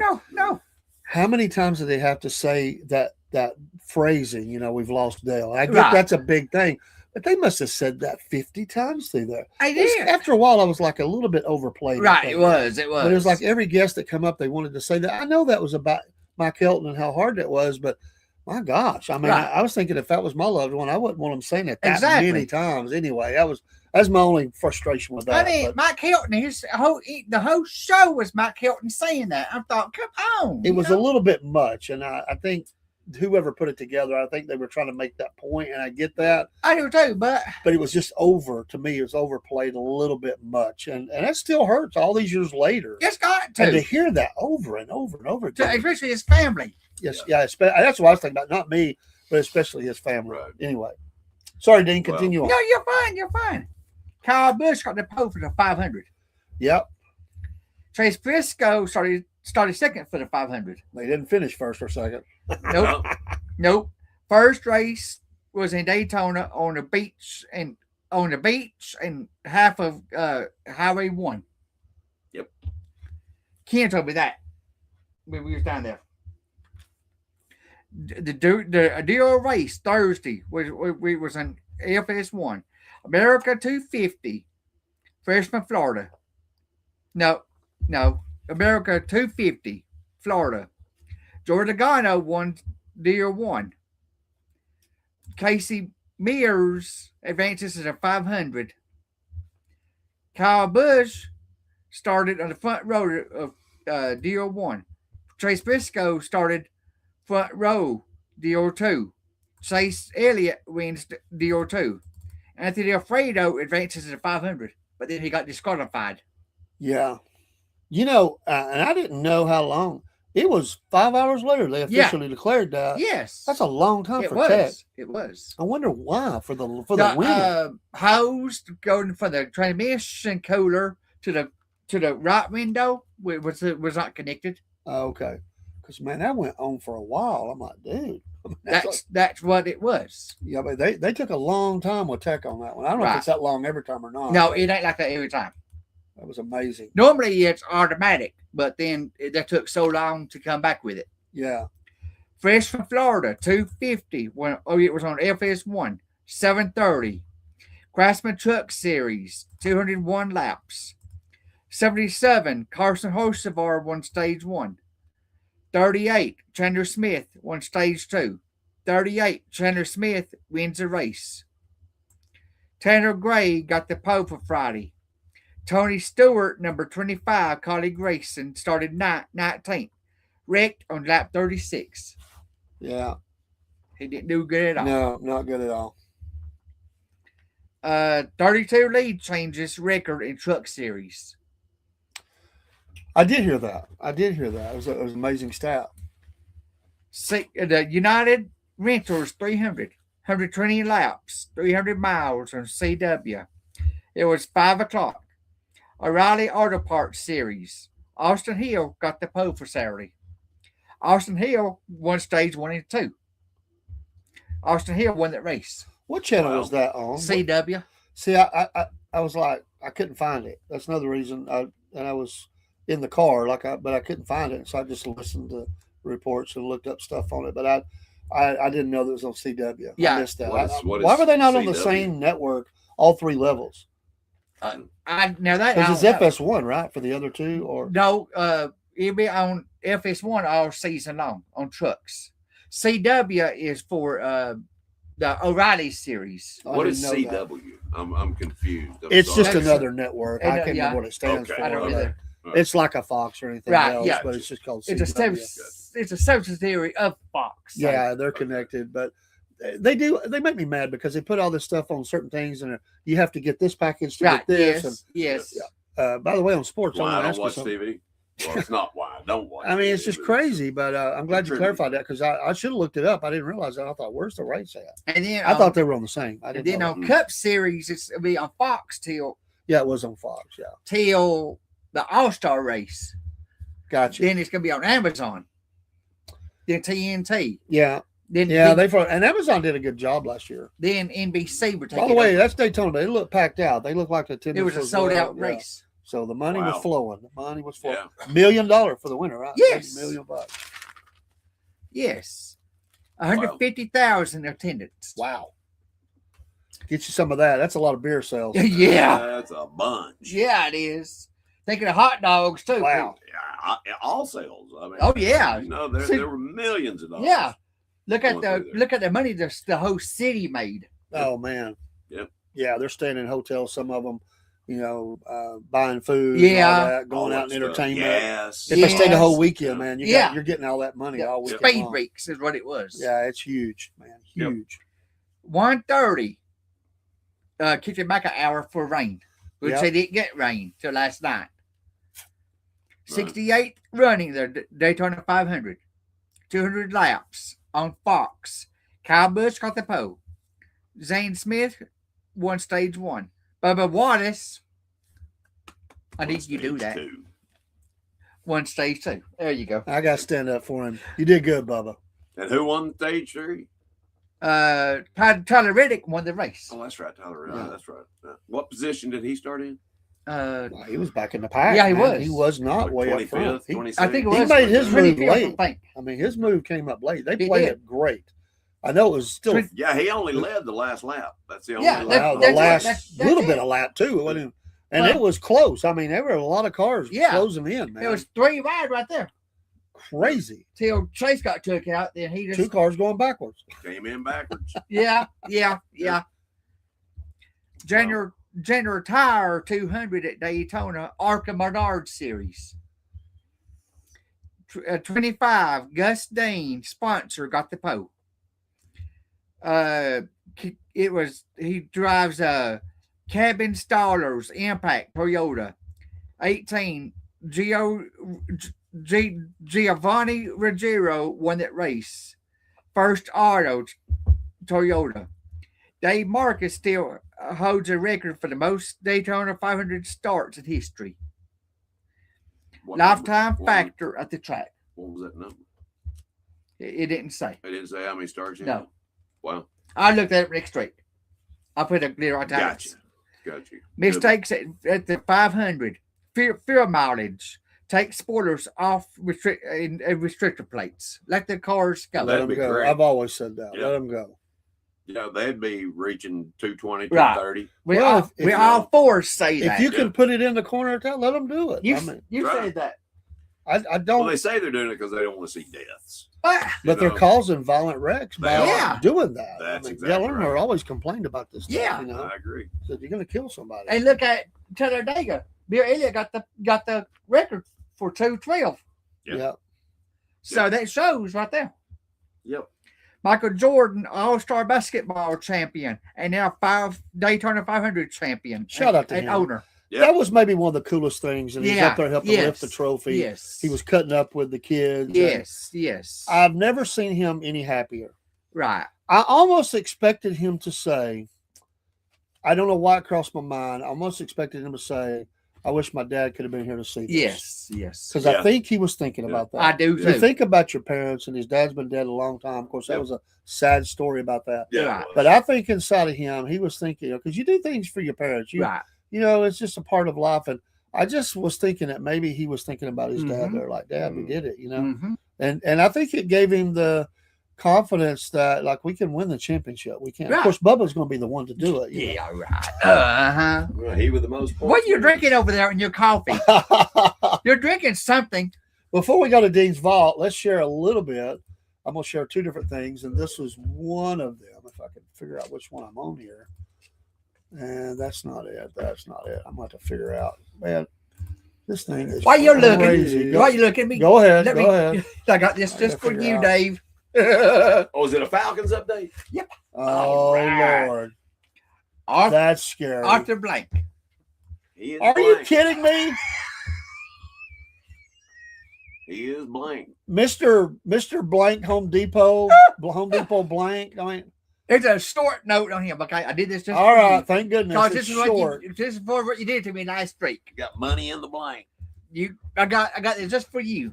I told you I'd pay I'm you so back. blessed. I knew you would be. American businessman, co-founder of Home Depot, With Bernie Marcus, I think it was. owner of the Falcons, serves on board of trustees of Emory University. Yeah. He is a signatory of the Giving Pledge community himself to give away at least 50% of their wealth to charitable cases. He does. And that doesn't help him win. I It knew, doesn't help the Falcons win anything, So I knew you liked that. I knew you would. I'm going to have to save this the way I have it and then bring it back up. I'll do that with the other one as well. So I'll just put it inside of the. So give me just a second and we'll save that and then bring it back up. So, but so go ahead and show us the vault. Go ahead. Okay. While I'm doing this, we can go ahead. Tony and, Stewart. Home Depot, Tony Stewart. There he is, and he was all over the place on the trucks this weekend. Yes. He didn't make it to the end though. No, he didn't. That's Rick cool. out at lap 36. How long have you had that? I've had it quite a few years. All I want to know is, and of course, it's like a Christmas ornament, is. And hanging right beside that, soon to be, will be the Donica Patrick No. tub toy. no. That could be hanging in the shower too. I don't know. Thanks for bringing that. That's cool. That's pretty neat. See that again? But I got to tell you, let me see that again. That was that look. Let me show it from the side. He's not that size anymore. No, he ain't. He's put on some pounds. Yeah, yes. They're having to compensate. I'm not being mean. I need to lose weight, but they're having to compensate in that truck. Yes. For he's gotten bigger. He's always Yeah. been a big beefy guy, Paul. but Yo, he is definitely Dean's Vault. Dean's Tony vault. Stewart. Oh, I like that. Tony's a man. You talk about somebody with a temper. Yeah. Isn't he the only NASCAR driver that's killed somebody? Yes. Yes. I just say. And he threw a helmet at Bristol. I was there. Were you really? Yes. Oh, I didn't know that. Yes. Sweet. When he threw the helmet at number 17. Well, I can't say I wouldn't have done the same thing. All right, let's pull this up on an overview. Hopefully, this will work. You know what I did? I put it in the back view. Hang on. Man, I'm all discombobulated tonight. It's It's Dean. been one of them days. No, it's Dean talking about these dadgum Arthur Blank, man. It's got me all messed up. Got you discombobulated. I can't think. I mean, like, I'm over here trying to work, and Dean's going, let me tell you about Arthur Blank, Mr. Suede Jacket. He's got a new At least he strategy. didn't do a story on Suede Jacket. I mean, here we go. All right, this time I got it. All right. Are you sure? Well, I hope it's There up we go. there. But you can say, you can see this is I don't know if I can blow that up anymore or not, but we might be able to do it this way. Let's just blow it up. You this did way. last year. And there we go. We'll blow it up so your Okay, face yeah. is bigger, our face. But here is the owner points following race one. And who's at the top there? That's 23 23-11. 11 Racing, which involves Bubba Wallace. Bubba Reddick. They're up there. And this is the Michael Jordan team, and they're at number 1 slot. Right now, yeah. And Team Penske is number 2. Two. Who's Penske? Who's his drivers? Jordan Logano. Logano. By the way, he's got to keep a hat on. That bald head. I know it. He looks weird He like does. that. I can't get used to that. Dang, When did he do that? he did it back during the off season. I was fixing to say he didn't look like that last year. No, he didn't. It's not a good look for him. He said I'm he's gonna sorry. keep it shaved for the rest of the year. He needs to grow it back. Was it a Henry. bet that he lost or something that he had to shave? No, he just said that he wanted a different look. He had So cheated then, didn't he? Yeah, he did. Hendrick Motorsports did get the number 9 there, so they got the 43 points there. So you go all the way down through here and you see different ones, but Right. 2311 has 3 in the top 11 there. Right. And but everybody, if you look at the top 10 of that, Dean, Penske's well represented. 2311, Hendrick is there, Yeah. only 1, but you've also got RFK Right. and Front Row. Right. All those got in And Spire. and Spire. So that that was Hosafar, right? Yes. Spire. Yes. He looked strong too, but He did. it didn't last. The only one that and then Wood Brothers was right there. Of course, they'd only have, and he did finish well, but 13th in points. Yeah. But anyway, Richard Childress, another one I think about, Yes. and Legacy down the road a little bit. Rick Ware, Right. So, but here's Trackhouse, it was showing up. yeah, and I don't know if I can't. Yeah, I didn't even see that. So live fast motorsports, Yeah. Church Truck House right there, and 29 And Legacy. 23rd. So Legacy was 19th. yeah, 19th. So there's that one. And any thoughts on that, Dean? As we think about after race 1 going into Atlanta, who looks good here? Who looks not so good? I'll say You know? Reddick right now looks good. You want to say that about Bubba? You say No. about him? Right. Come on, Dean. I mean, really, Out of them two, I would go with Reddick. out of them too. Well, he was supposed to be the dude last year. Yeah, yeah. He was supposed to be the dude last year. Yes. So Yes. But he had some. Wallace taught him everything he knows. But Reddick has a drawbacks last year. His boy was sick, had heart trouble. yeah, That's tough. Right. That is put tough. this one on. And Denny's mom was at the track yesterday. I saw that. Right. It's tough year for Denny. I mean, Yeah. there's a lot going on for him, Right. but the speed was there. Yes. The speed yes, absolutely was there. yes, Yes. Let me put this other one in here, and this one will show more driver, and we'll talk about points with that. Let me get it. Let me find it. But this year they think don't have no that's- elimination. I don't remember which one that is. Let me find it. It's all this one. points racing now. Yep, and so consistency, staying up there, Yes. which Bubba showed that, Dean. Yes. He showed that. Yes, it is. consistency. Yes, yes. But it's just the first race. It was the first race. Okay. So you can't say that until we get to that Darlington or back to Charlotte. Then you're gonna say, Dane, Bubba ain't doing so hot. All And right, I'm gonna say, yeah, I told you. here's your points leaders. Tyler Reddick. He's of course running, and this is the lineup. This was how they It's a finished. lot- Sorry, Right. but Rick Stenhouse, which amazing, he didn't really. He come out of nowhere too. Right. Logano, That's the finishing order. yeah, it's the finishing order. Logano, and there's Chase, Brad Keselowski. Like I said, top 5, baby. That's right. Zane Smith, Right. Chase was 4th. That's good for him. Yeah, Chase 4th. He should have won actually. Yes. honestly, but Bubba should have won. Then Chase Yeah, should have right. had Yeah. Chris Uh-huh. Buescher, Raleigh Herbst. Nice finish. Yeah. There's but- there's a lot of wrecks. Yeah. One big wreck. yes. But still, you stay in there and you get it. Brad was 4th. Of course, Josh Berry, Yes. very nice. Chris Buescher was 7th. And then it's just really cool to see some of these like Gregson and Right. different ones and the points they have. Of course, you got Yes. stage points coming in too, Yes. and that yes. that changes this. So yes. actually, yes. this is the this is when you look at how they're doing. Byron, amazing day to finish as Oh yeah. well as he did, considering all that he had Yes. going on. Yes. I Yes. thought at one point he was going to be out of the race. I did too. I thought they was going to take that car to the house. Suarez, nice. He kind of was. Yeah. They didn't talk a lot about him, but he had a nice Right. day. Todd Dillon Kyle Busch was 15th. and Larson, not a great day, but Right. he fell outside the 15. Yes. Cody Ware, nice run. Oh yeah. Cody Ware. Yes. Hocevar early. Dinger, they talked about him a little bit. Yes. Chastain, not a great day though. Eric Jones, not a great day. Michael McDowell was doing really good early on and fell Chris- out. Ty Gibbs, Cole Custer, Priest. Bale 34th.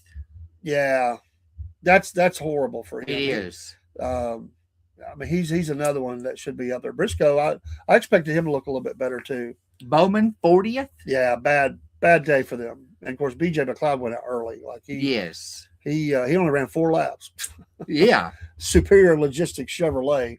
So That's it is what it is. Yeah. Do they get like a point or something like that for running at least 4 laps or Yes, a minimum? But or- whatever you run, you're going to get something out of it. Yes. Okay. Yes. And then yes. if you can get stage points, that's extra points you Right, can get. right, So right. Okay. The stage points is a safety net. yeah. All right, we're on to Atlanta. Yeah. Echo And that Park. race is at Atlanta what Motor time? What time is No, that not no race? more. It's not Echo Park. It's Echo what? Park. Echo Echo Park. Park. Echo Park Speedway. Atlanta's always changing names Yes, or something. What's yes. going on? They're going to be It's calling. money. It's Yeah, money, baby. yeah. But I know Whoever's it paying like that you, money. Atlanta. I They're know gonna that. be calling the Falcons the Crows before long. They need to fly out of town like crows and put a new Uh-huh. team there. So, Atlanta, what time is that? Do you know yet? Is it 3 o'clock. 3:00? Well, it's late. But I guess they like running a little later. But Yeah. fast racetrack. They've redone it. Looks yes. good. Yes. Yes. So who do you think does good there? Who do you think? Chase would do good at Atlanta, his home track. Yeah, he'll do good there. I agree. Who needs to do good there? Everybody. Bowman. Bowman needs to. Yeah. I mean, when you do bad at Daytona, that's a sick feeling. And Yes. You're right into Atlanta, another fast track, Yes. and you've got to get on this. I mean, there's a lot of pressure. Yeah, they a are. lot of pressure for these guys to A do lot well. of money involved. And Yeah. one of the drivers Yeah. talked about that with Hendrick. I don't remember which one of them it was. That the pressure is on to do well. Right. They're not going to put up with No. No. Everything has to be right. I mean, everything counts, and Right. they're not going to put up with excuses. And so there's pressure on when you fall back.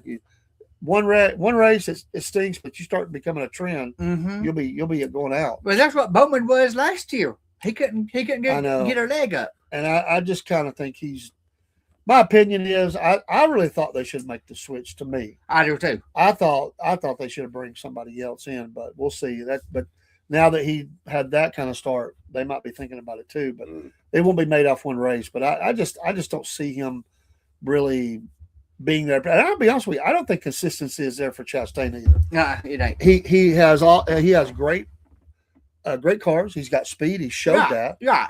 But after the watermelon run, he just hasn't been the same. He hadn't. I don't know He what it hadn't. was. That team's not been the same.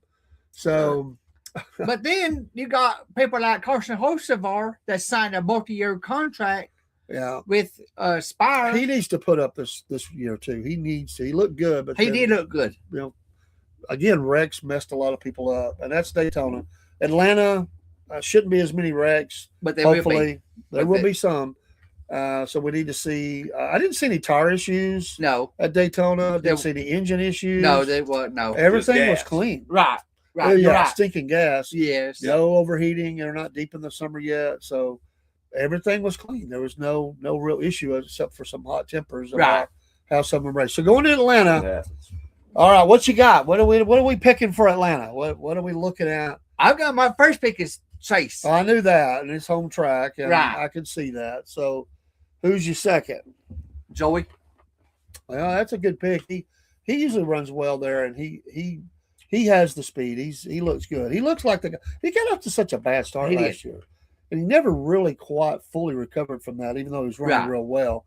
But he was in such a hole, man. But he He does look good. I'll give him credit. Third pick, Larson. Yeah, it could just be the Daytona thing. I mean, I don't know. We'll see coming out of Atlanta how that looks. Byron and him have speed. Mm-hmm. That's a great team. I don't think there's any problem with picking any Right, of those. right, I'm right. surprised you didn't pick Hamlin though. I'm really surprised at that So that's because his car looked really strong. Right. Really, really strong. Hamlin was my number one pick. Okay. Hamlin, Logano. Did you write? By the way, did you write down? You had last week's. Yes. Who called the best on this? Before I give my picks, I want to know who called it the best because somebody. I wasn't in on that one. I had picked Denny Hamlin, Yeah, Chase, I remember that. Joey, and Eric was my dark horse. I remember Eric. Who'd Marine have? Ken had Larson, Yeah, because we both had Larson. Blaney, William Byron, and Ross Chastain. Yeah, and Blaney didn't have a great day either. No. Who was mine? It was Larson, Blaney. Yours was Byron, Oh, Byron, that's right. Yeah, Blaney, Larson, Larson. and Josh Berry. He had a great run, so I did call it on that. Dustin had Larson, Blaney, Bowman, Chastain. So very good. None of us picked. Ah, Daryl says, "Oh, the joy of NASCAR." Yeah. oh yeah. Marines got Larson. Let me put this on screen. Now. Okay. See it? Chastain, Chase, Dark Horse, Ryan Blaney. Okay, good pick. Interesting. All right. Are you ready Yes. to win the race? Okay. Bubba. Ha! He's running good. He's got the speed. They're Ha! going to come off of this this great finish at Daytona. They showed they can do it. The team is riding high. It's going to come. Dean's giving me a dirty look here. Bubba to win. Bubba to win. Number 2, I'm going to go Hamlin. Okay. I think he recovers. Okay, I'll give you that. I'll give you that one. And I will also pick Chase Okay. for the third spot. Dark Horse. Uh-huh. Oh, No. here it comes. No. It's not because I do think that some guys ran really strong that didn't really get a chance to show it because of the way Daytona ran. Right. So, there's a number of picks that I could say here, but for Dark Horse, I do think he rebounds. I think he just got caught up, and I think Eric Jones is going to be the dark horse for this Okay. one. So, Who's your others? Lineup for the Daytona 500. yeah, who other picks you got, Paul? You got. Well, to be honest with you, I don't know. I don't know that much about. I don't watch NASCAR that much, but I do. No, I'm picking Hamlin. Okay. Joey Okay. Logano. Okay. Number 2. Okay. That's And good picks. My dark horse, I'm putting Riddick down there. Oh! He's coming off. He's riding high off the Daytona win, and I want to tell you, this could be the start of something. Okay. It could be. Reddick needs to follow up with a real I consistent agree. run. I agree. But he is definitely he's definitely top dog right now. Yes. He's looking good. Yes. Yes. But that team is riding high. And sometimes something like that is something that propels a team. That's right. That Momentum. team is on fire Right. right now. They're going into this race like a boss. I just think they're going to give Hendrick a run for their money this year. Yeah. I really do. I'm Somebody- not saying they'll beat them all. Hendrick's going to be very powerful, and there's other drivers, but I think this team is ready to. Somebody needs The to. lawsuit, everything that's went on, it's weird. It's like it's all just coming together, man. I'm telling you. Somebody needs to give a run for their money to Arthur Blank. right. No. Right. Somebody needs to give a run, Hendricks and Gibbs a run for their money.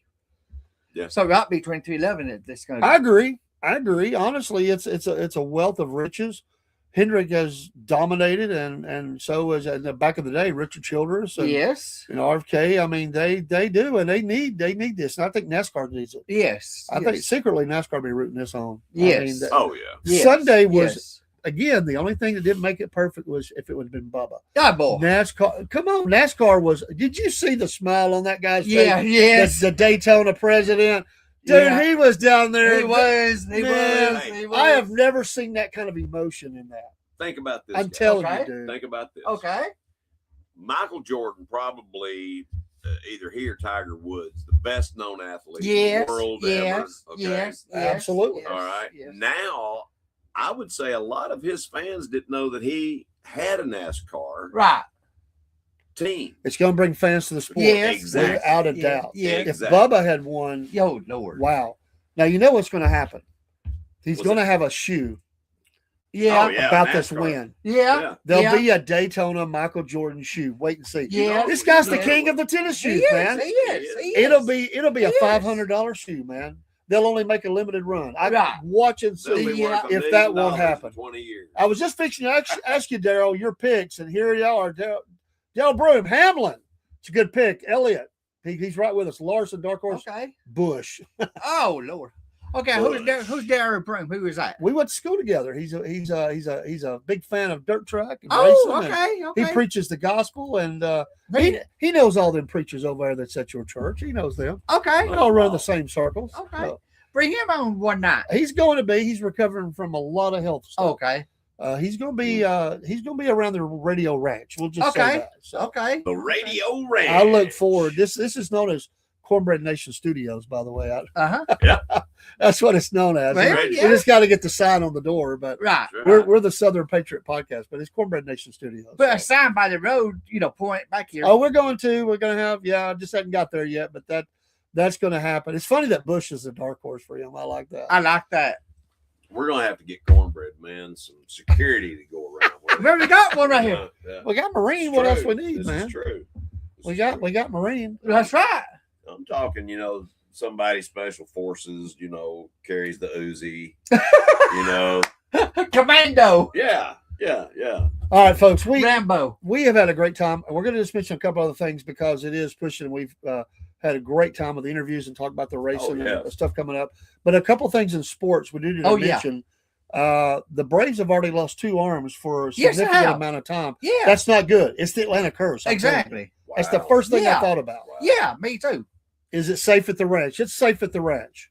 It really is, Daryl. It's safe at the ranch. Yeah. And we got So- guard dogs on each side that let us know when anybody moves out there. Right. Has The Atlanta neighbor's dogs. taken Boston's place? As in what? Cursed. Oh, well, they got their I'm curse done with. Yeah. I know, but what I'm saying about Well, Atlanta won. I mean, they have won. They should have had more. Yeah. They have won. Yeah. Championship in Atlanta. So I mean, I give them that, but it's like they just can't stay healthy with their arms. I know it's early. I know, but they're already talking about both of them are going to get some surgery. Yeah. I'm like, my Wow. gosh, man, these guys are starters. I mean, they're Yeah. projected to be Yeah. starters. Yeah. So we're laying the groundwork because the Braves report's going to come back. The pitchers and everybody will be reporting soon. Which for the Braves, we got Yeah. 2 less, Yeah. and we're gonna be looking at the MLB and getting that going. I'm looking forward to it. The smell of Are you looking forward to the spring. Falcons again? No, yeah. no, I'm not. But I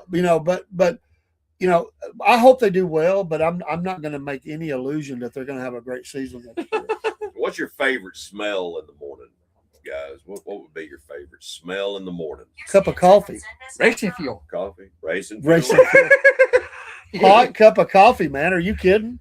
Fresh cut grass good is really good, though. Yeah. Yeah, it is. It's a good. When you one. walk out, you've cut. The grass has been cut. Yes. Yes. Unless the neighbor's dog has dumped on your yard. And Yeah. True. Yeah. Yeah.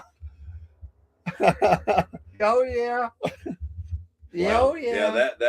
That smell is not one I would want. to Nope. wake up to. No. Especially Nope. if you step in it.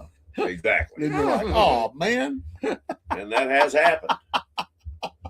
Has happened. Have you ever done that and didn't know it and got in your car and you're like, what's that smell in the car? More than one.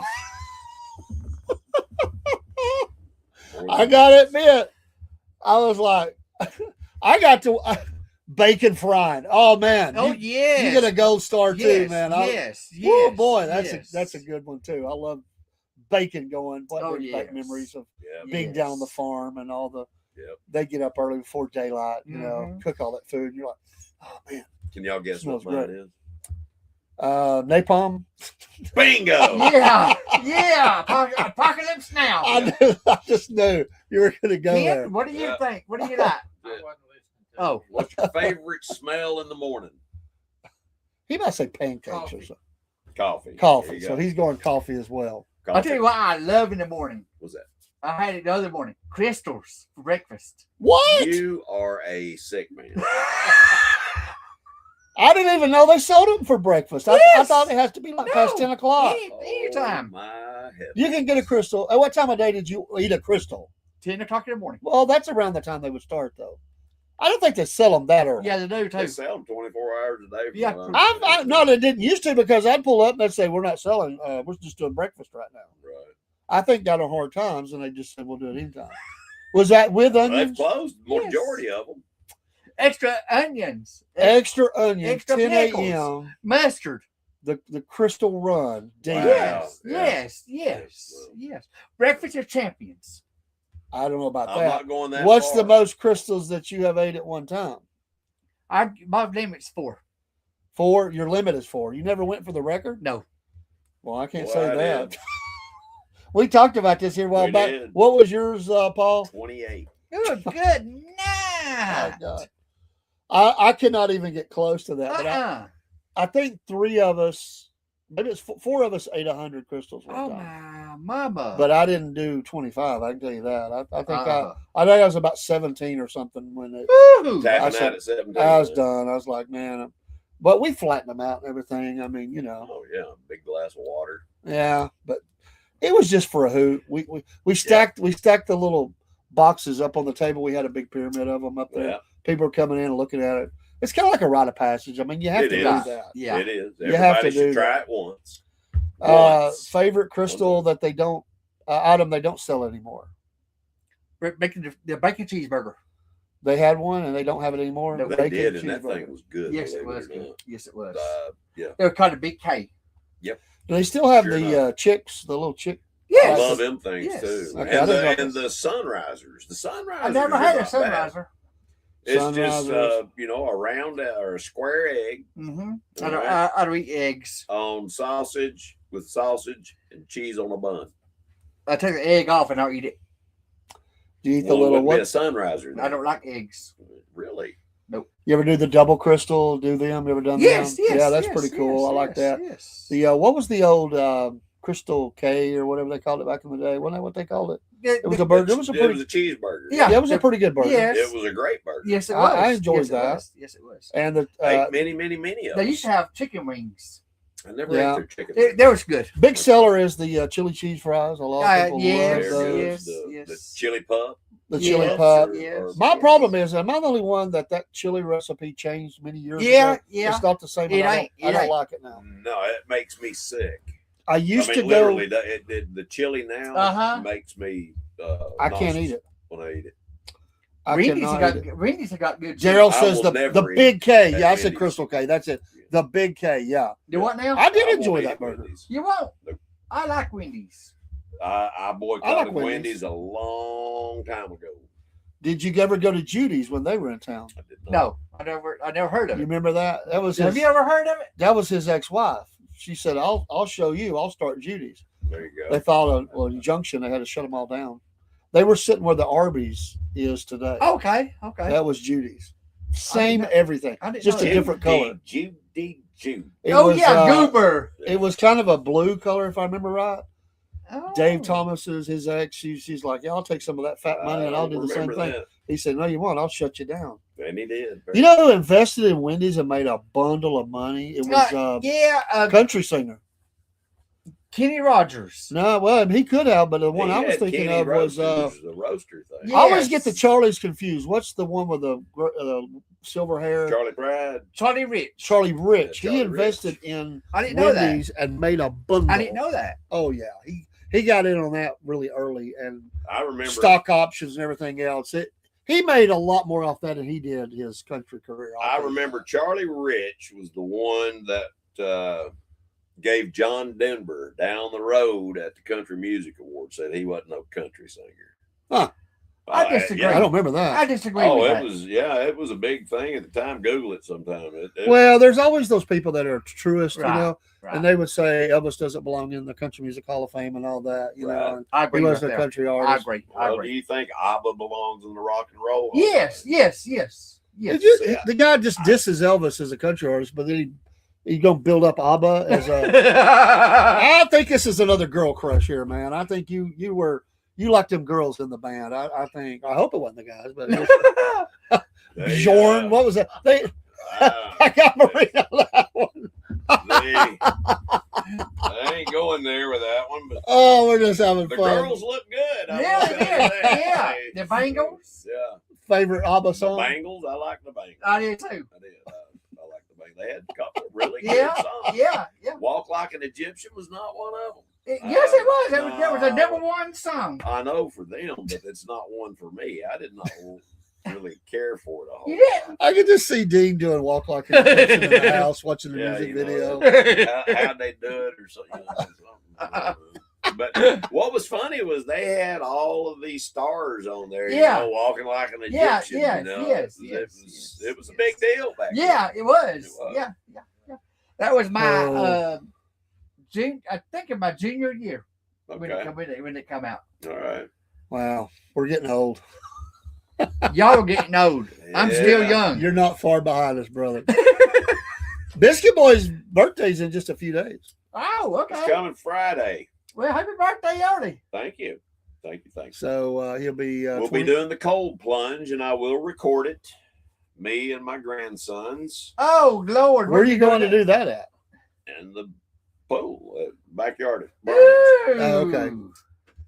He's got a saltwater pool, and we jump in every year.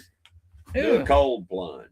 Cold plunge. Now this year, I believe there might have been a little cheating going on. Last year, the water temperature was 42. The year before that, it was almost 38, I believe. So they've been bumping the heat up a little bit. Yes, he bumped the heat up. He turned the heat. Hey, I understand, Daryl. God bless you, man. And we're praying for you, man. That you we are praying. Get all that back. Yes. Man, it's tough. It's tough to get over. I mean, you've been through a lot, and but you're making amends. It just takes a little longer when you get older. It takes longer to recover. It does, and especially if, like Biscuit Boy's put his body through all this crazy. Yes. Through the ringer. through the ringer, as we say. But I came out the other side. You're still here, still kicking. You're like Eva Knievel. Ain't that bad a shape. Right? He broke every bone in his body, and some of them more than once. I've broken almost as many as him, I guess. I know I've broken over 100. I've had a broke arm, so I can. There you go. I had a fractured wrist. I fractured the wrist, at school playing dodgeball. How do you? It's easy to do. I was actually out, and I was trying to get off the court. What are you laughing at? I was trying to get off the court. And I ain't gonna say the guy's name I went to school with. He threw one, and I didn't see it coming, and it put my hand. It put it back here on this. I was trying to figure out how it was this one actually. I tried to figure out how you would get hurt playing dodgeball. Hey! We didn't go to no sissy school, buddy. We had some athletes out there on the court. I went to Rossville for. Well, that says it all right there. Well, bless you. 1 year at Ridgeland. Sorry, Rossville folks. 1 year at Ridgeland High School. 1 year. What? That was your senior year? Yes. So you were there when they killed both schools and made it into one. Yeah. So how did you feel about that? Hated it. So you were Rossville, and they took Chattanooga Valley. Yeah. And they made it into Ridgeland. So what did you think walking into Ridgeland? I didn't like it. You didn't like it. That was a new school. I wanted to stay at Rossville. So you didn't want to be a Panther. No. You wanted to be a Bulldog. Yes. My dad was a Bulldog. Hey, there was a lot of legendary athletes. What year did for you Rossville. graduate? They killed us. 1957, I believe. Okay. No. Rossville was a great 54. athletic school. I used to go to a lot of those. And King graduated 66. 66. Okay. Rossville. That's Yeah, well, we Lakeview didn't do too good against Rossville, except every once in a blue moon we would have a good season against them. But I know I broke a kid's nose playing dodgeball. Hit him right in the face. Do they still do the parades they used to do? No. I missed that. We'd go in Lakeview, going to Rossville, running through there, blowing the horns. And, and they would do the same thing over here. It was kind of funny. But I will say this. Well, I shouldn't say that. Go ahead. I always heard the Rossville boys had to come to Lakeview to get the gals. I heard that. You heard that too? I heard that. Daryl, what do you say about that? I always heard that. I heard that from Rossville boys. They would say, "Yeah, we come over late. You get for the girlfriends." So what are you saying? I didn't say that. I just said that's what they said. I didn't say either. I heard it. He heard it too. Slim Pickens in Rossville, or I know. Well, I'm not saying. I'm just saying back in the nowadays, day. yeah. I know there was a Shoney's there. Was it big girls or? We're gonna have to get off here. We're gonna be in trouble, but Nowadays in Rossville, you might have to go to 4-0. I ain't going anywhere. I got my the most gosh, beautiful we're gonna have thing the on mayor earth. after us. Yeah. We love you, Rossville. We live in Rossville. You Yeah, live we close- live- yeah. You live in the city, right? No, I You live don't- in the county. You're in the county. He's I just can't a- live in the county. Ken lives in the county. Okay. But You're real close to that city limits. 1 block. 1 block. I And- guess from here, I'm probably, I don't know how many blocks I'd have to go to be. And Ken, I think it's the Lanes, ain't it? Lanes is the kind of the divider of the city there. I didn't know that. I think. I may I be thought wrong on you that. was in the city. Well, No, I'm not. I'm in the county. I'm in, I thought the city limit signs were on the same pole. I don't know, but Where you I going? think it's at the top of the hill. I think is when we cross. Are you over. considered Walker or Catoosa? Top of the hill. Yeah, top of the hill. That's, you know how we know that. Uh-oh. That's where Rossville Police Stop Station is. Yeah. Back in the day, you always knew what was city and what was county. We'll That's just right. say it that Yeah, way. yeah, That's right. yeah. We're not.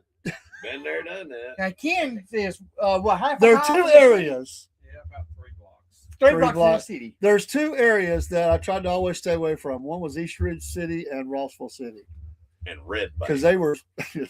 I never went up there. But Oh, Red Bank. brother, I got They were some starving for stories money in about- the coffers, and they would pull you over at the drop of a hat and throw the hat down.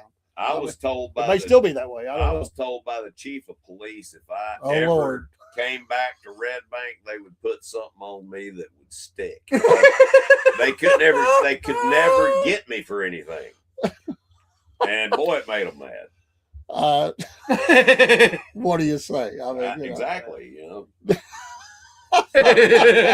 To this day, I don't like going through Red Bank. I don't know where that guy is. I'd say he's probably gone by now, but Oh Yeah. my goodness. Oh man, I've had fun tonight. I have we're too, just most having definitely. fun, and Yeah. we're gonna get off of here. We got to get Biscuit Boy and Dean to home, and so they can get the Yep. beauty sleep. You I know, got to head to the Ponderosa. Ponderosa. We're gonna get out here. We'll see you tomorrow night for the pet show. Well, in the morning Peace. for the Cornbread Man morning show, and tomorrow night the pet show will should be on. We'll double check, make sure everything is Oh, good. so you go to the Ponderosa? Yeah. The Are Ponderosa. you House or Little Joe? I'd be Little Joe more than likely. Little Joe? I thought she was going to talk about the restaurant that was called the Ponderosa. Oh, I remember that. They Yeah. used to have one on Lee Highway. That was a good restaurant. Yeah, it I like was. that. Do you remember Po Folks? I remember Po Folks. Yeah. Yep. Well, if you're poor, I mean, that's kind of the place you go. Po Folks. I mean, Yeah, Right. there you go. There you Uncle Bud's. You know. Yeah, I remember Uncle Bud's. Yeah, they had good. I wonder. We need to do a story. I know where one of them went. I don't know where it's at now. I want to know where that big catfish or whatever it was that was hanging there in front. Where'd that thing end up? And I don't know. where'd the big chicken go that was in Yeah. Rossville? Yeah. Oh yeah, I remember that. Where- Dar's Restaurant. Where are they at today? That's why I'm asking. We need to find that out. Yeah, where are they at? Those were landmarks. They were I'd Right. like to know. And the Shoney's Big Boy. Where did Yeah. that thing? That's a long time ago. long. Where did the big boy that was sitting in front of the Shoney's, which is not even there anymore? Right, right. Where did that thing go? I bet they just destroyed it. I do too. Well, I'd like to have one. Now. I would too. What would you do with Exactly. That's what I was about to say. Where would you put it? it? I can just see you rolling up the ridge over there. Your wife says, "My God, what are you doing, Paul?" He said, Get back. "I got a good deal on it. I think I'll put it in the backyard." No, your neighbors are going, "Dude, that ain't gonna work." Yeah, take it back. HOA be coming up there. Hey, you gotta get that thing out of here. Well, You can say, "Well, it's not a basketball goal."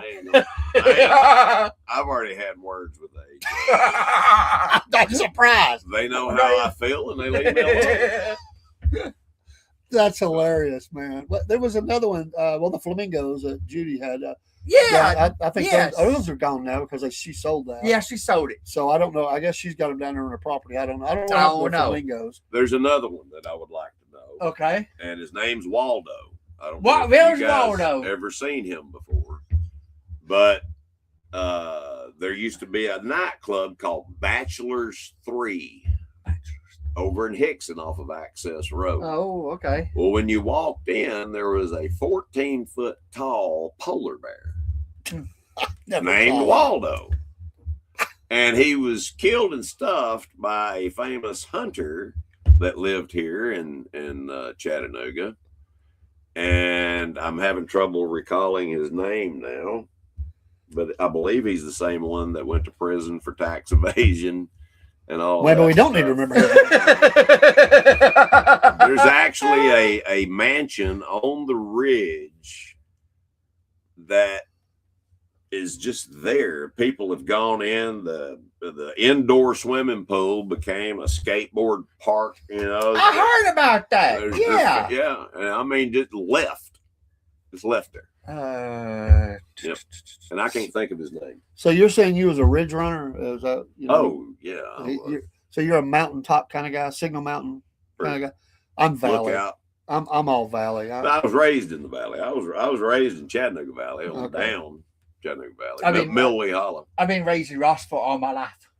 I got you. The legend that is Dean Chaser Potts from Rossville. Ross. That's all I know. Vegas. Rossville. That's all I know. Did any of your family work at the mill? I did. You did? You worked there? Okay, I didn't know that. Mhm. What was your job? I was a criller, A creeler. then a forklift operator. It's an amazing place. The Yes. wood that they Yes. have Yes. still have it. Hey, Yes. Do you guys, where the John Ross house? Yes. Oh yeah. Yes. Did you know that there's an entrance to a cave Yep.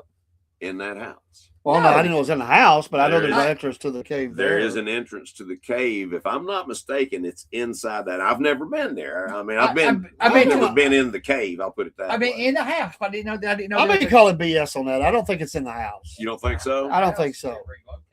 Yeah. Has it? That's true. The house was moved. Closer to 27 going through Rossville. They moved it. Yeah. That may be. Right. I don't Hey, we thi- need to walk over around the pond, and look and see if there's a hole where the house used to be, or if they've covered something up, then we would know that hey, there was. that's a good point. I think that Yeah. was, if it was previous to where it's at now. They've done a lot of work over there. Yeah, A lot of work. Yeah. Everybody remembers the duck pond, all the ducks. yeah, Yeah. definitely. Yeah. Yeah. Yeah, I was Dr.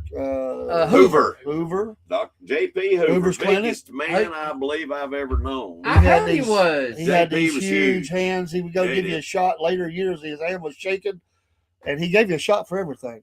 Penicillin, baby. Penicillin, that's right. He got about a 55-gallon drum, I guess. You didn't, it didn't matter what you went in there for. I gotta have to give you a shot. Hey, my dad. Wham! My dad took me to see Dr. Hoover one day when I'd fallen off a horse.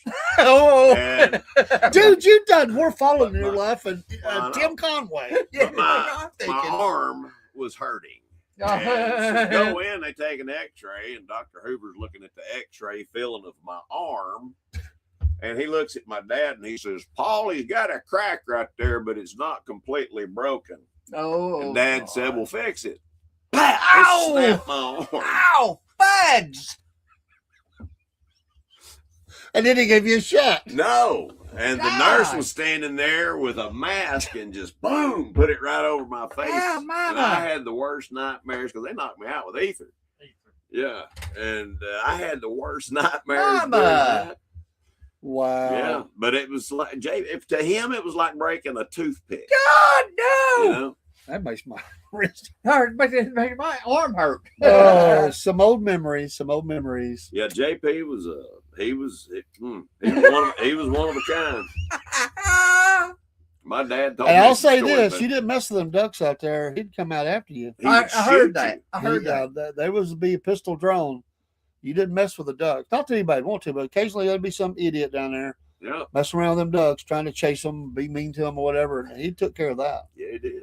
It's not even there anymore. That whole building's. I think it's apartments or something now, ain't it? I don't know what it is. I was over there not too long ago. We took the I used granddaughter to over there. play on the steps right there. Yeah. know, Lots Yeah. of memories. Oh, Again, we're old, so you know. Oh, yeah. yeah. Guys, y'all have a terrific evening. Broski Yeah. has a question first before we go. All All right, Okay. Broski, what we He got? wants to know when's the last time you kicked somebody's rear end. We'll say. Me? That's what he's asking. Everybody's Uh, asking. let's see. About 3 years ago. Well, that's not bad. I mean, you think about it. Yeah, about 3 years ago. Just how big a boy are you? Oh yeah. Oh my gosh. Yeah, he wasn't a little kid. I'll put it that way. But he had a big mouth on him, and Who are you, Ric Flair? that ain't me. I'm just a poor boy.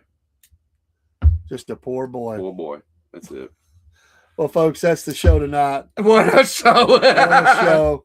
We have interviews coming, so you'll see us more than just on Yes. Monday, Wednesday. But we're finalizing a couple deals. We're trying to get a couple of them.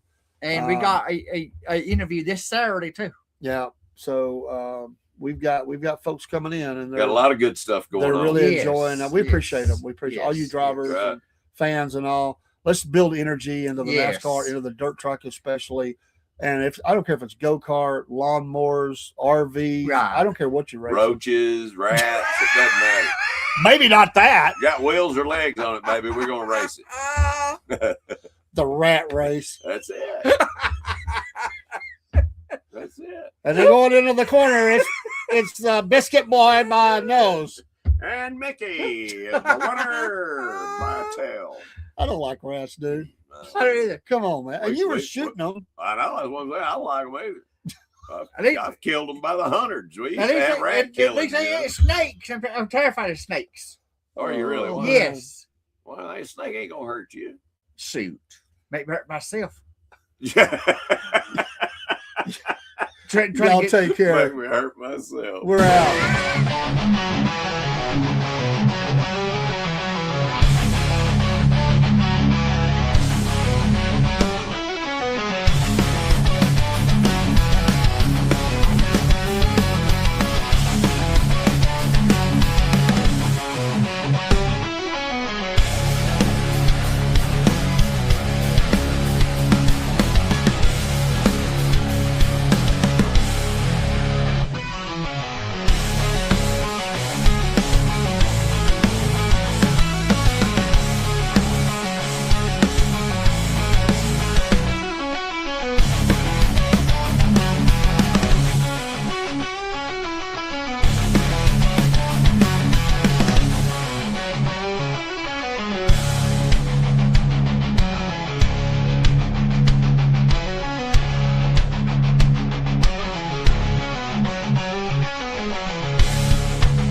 Hang on real quick, because I can't go out with Cook coming in with a statement like that, because I said, just how big a boy are you? Well, you have a little saying about that. Yeah. This is a guy, this Cook, known him for all my life, really, and there he is with a tender look with a cat. He's a Yeah. big dude. He's a big boy. We've played sports together. This is a guy that almost killed me playing football. He's a big boy. And Cook, I was just saying today to Paul, dude, I don't know what it is, man. You don't look like you've aged, man. You look a lot younger than me, and I'm jealous Yeah, of he that. looks 10 years. I mean, he's got the hair, man. He looks young. He's not gray. I mean, what are you doing, dude? Botox? I mean, what? Let us know your secret, man. Come on, don't keep it to yourself. What are you doing, man? I mean, I'm just like impressed. I got to say that. Yeah. We're out. I just wanted to come back. You thought that as we were going out, and I'm like, Got to dude, respond. I got to come in. He's a Yeah. big boy. He's 6'4". oh, Plus, shoot. Around back in the there. day when we played football, he was 350. He's a lot bigger than that now. He's always been athletic, and he's a big boy. Is it the one that fell on you playing football? Yeah. Yeah, the big tower that fell on me about killed me. That's the guy. That's the guy. And he's been doing our coffee commercials. So you are a big boy. Shout out to you, Cook. God Yeah. bless you. Cowboy, we love you, man. Thank you. Thank you all for coming do, in. buddy. We love you. We're out.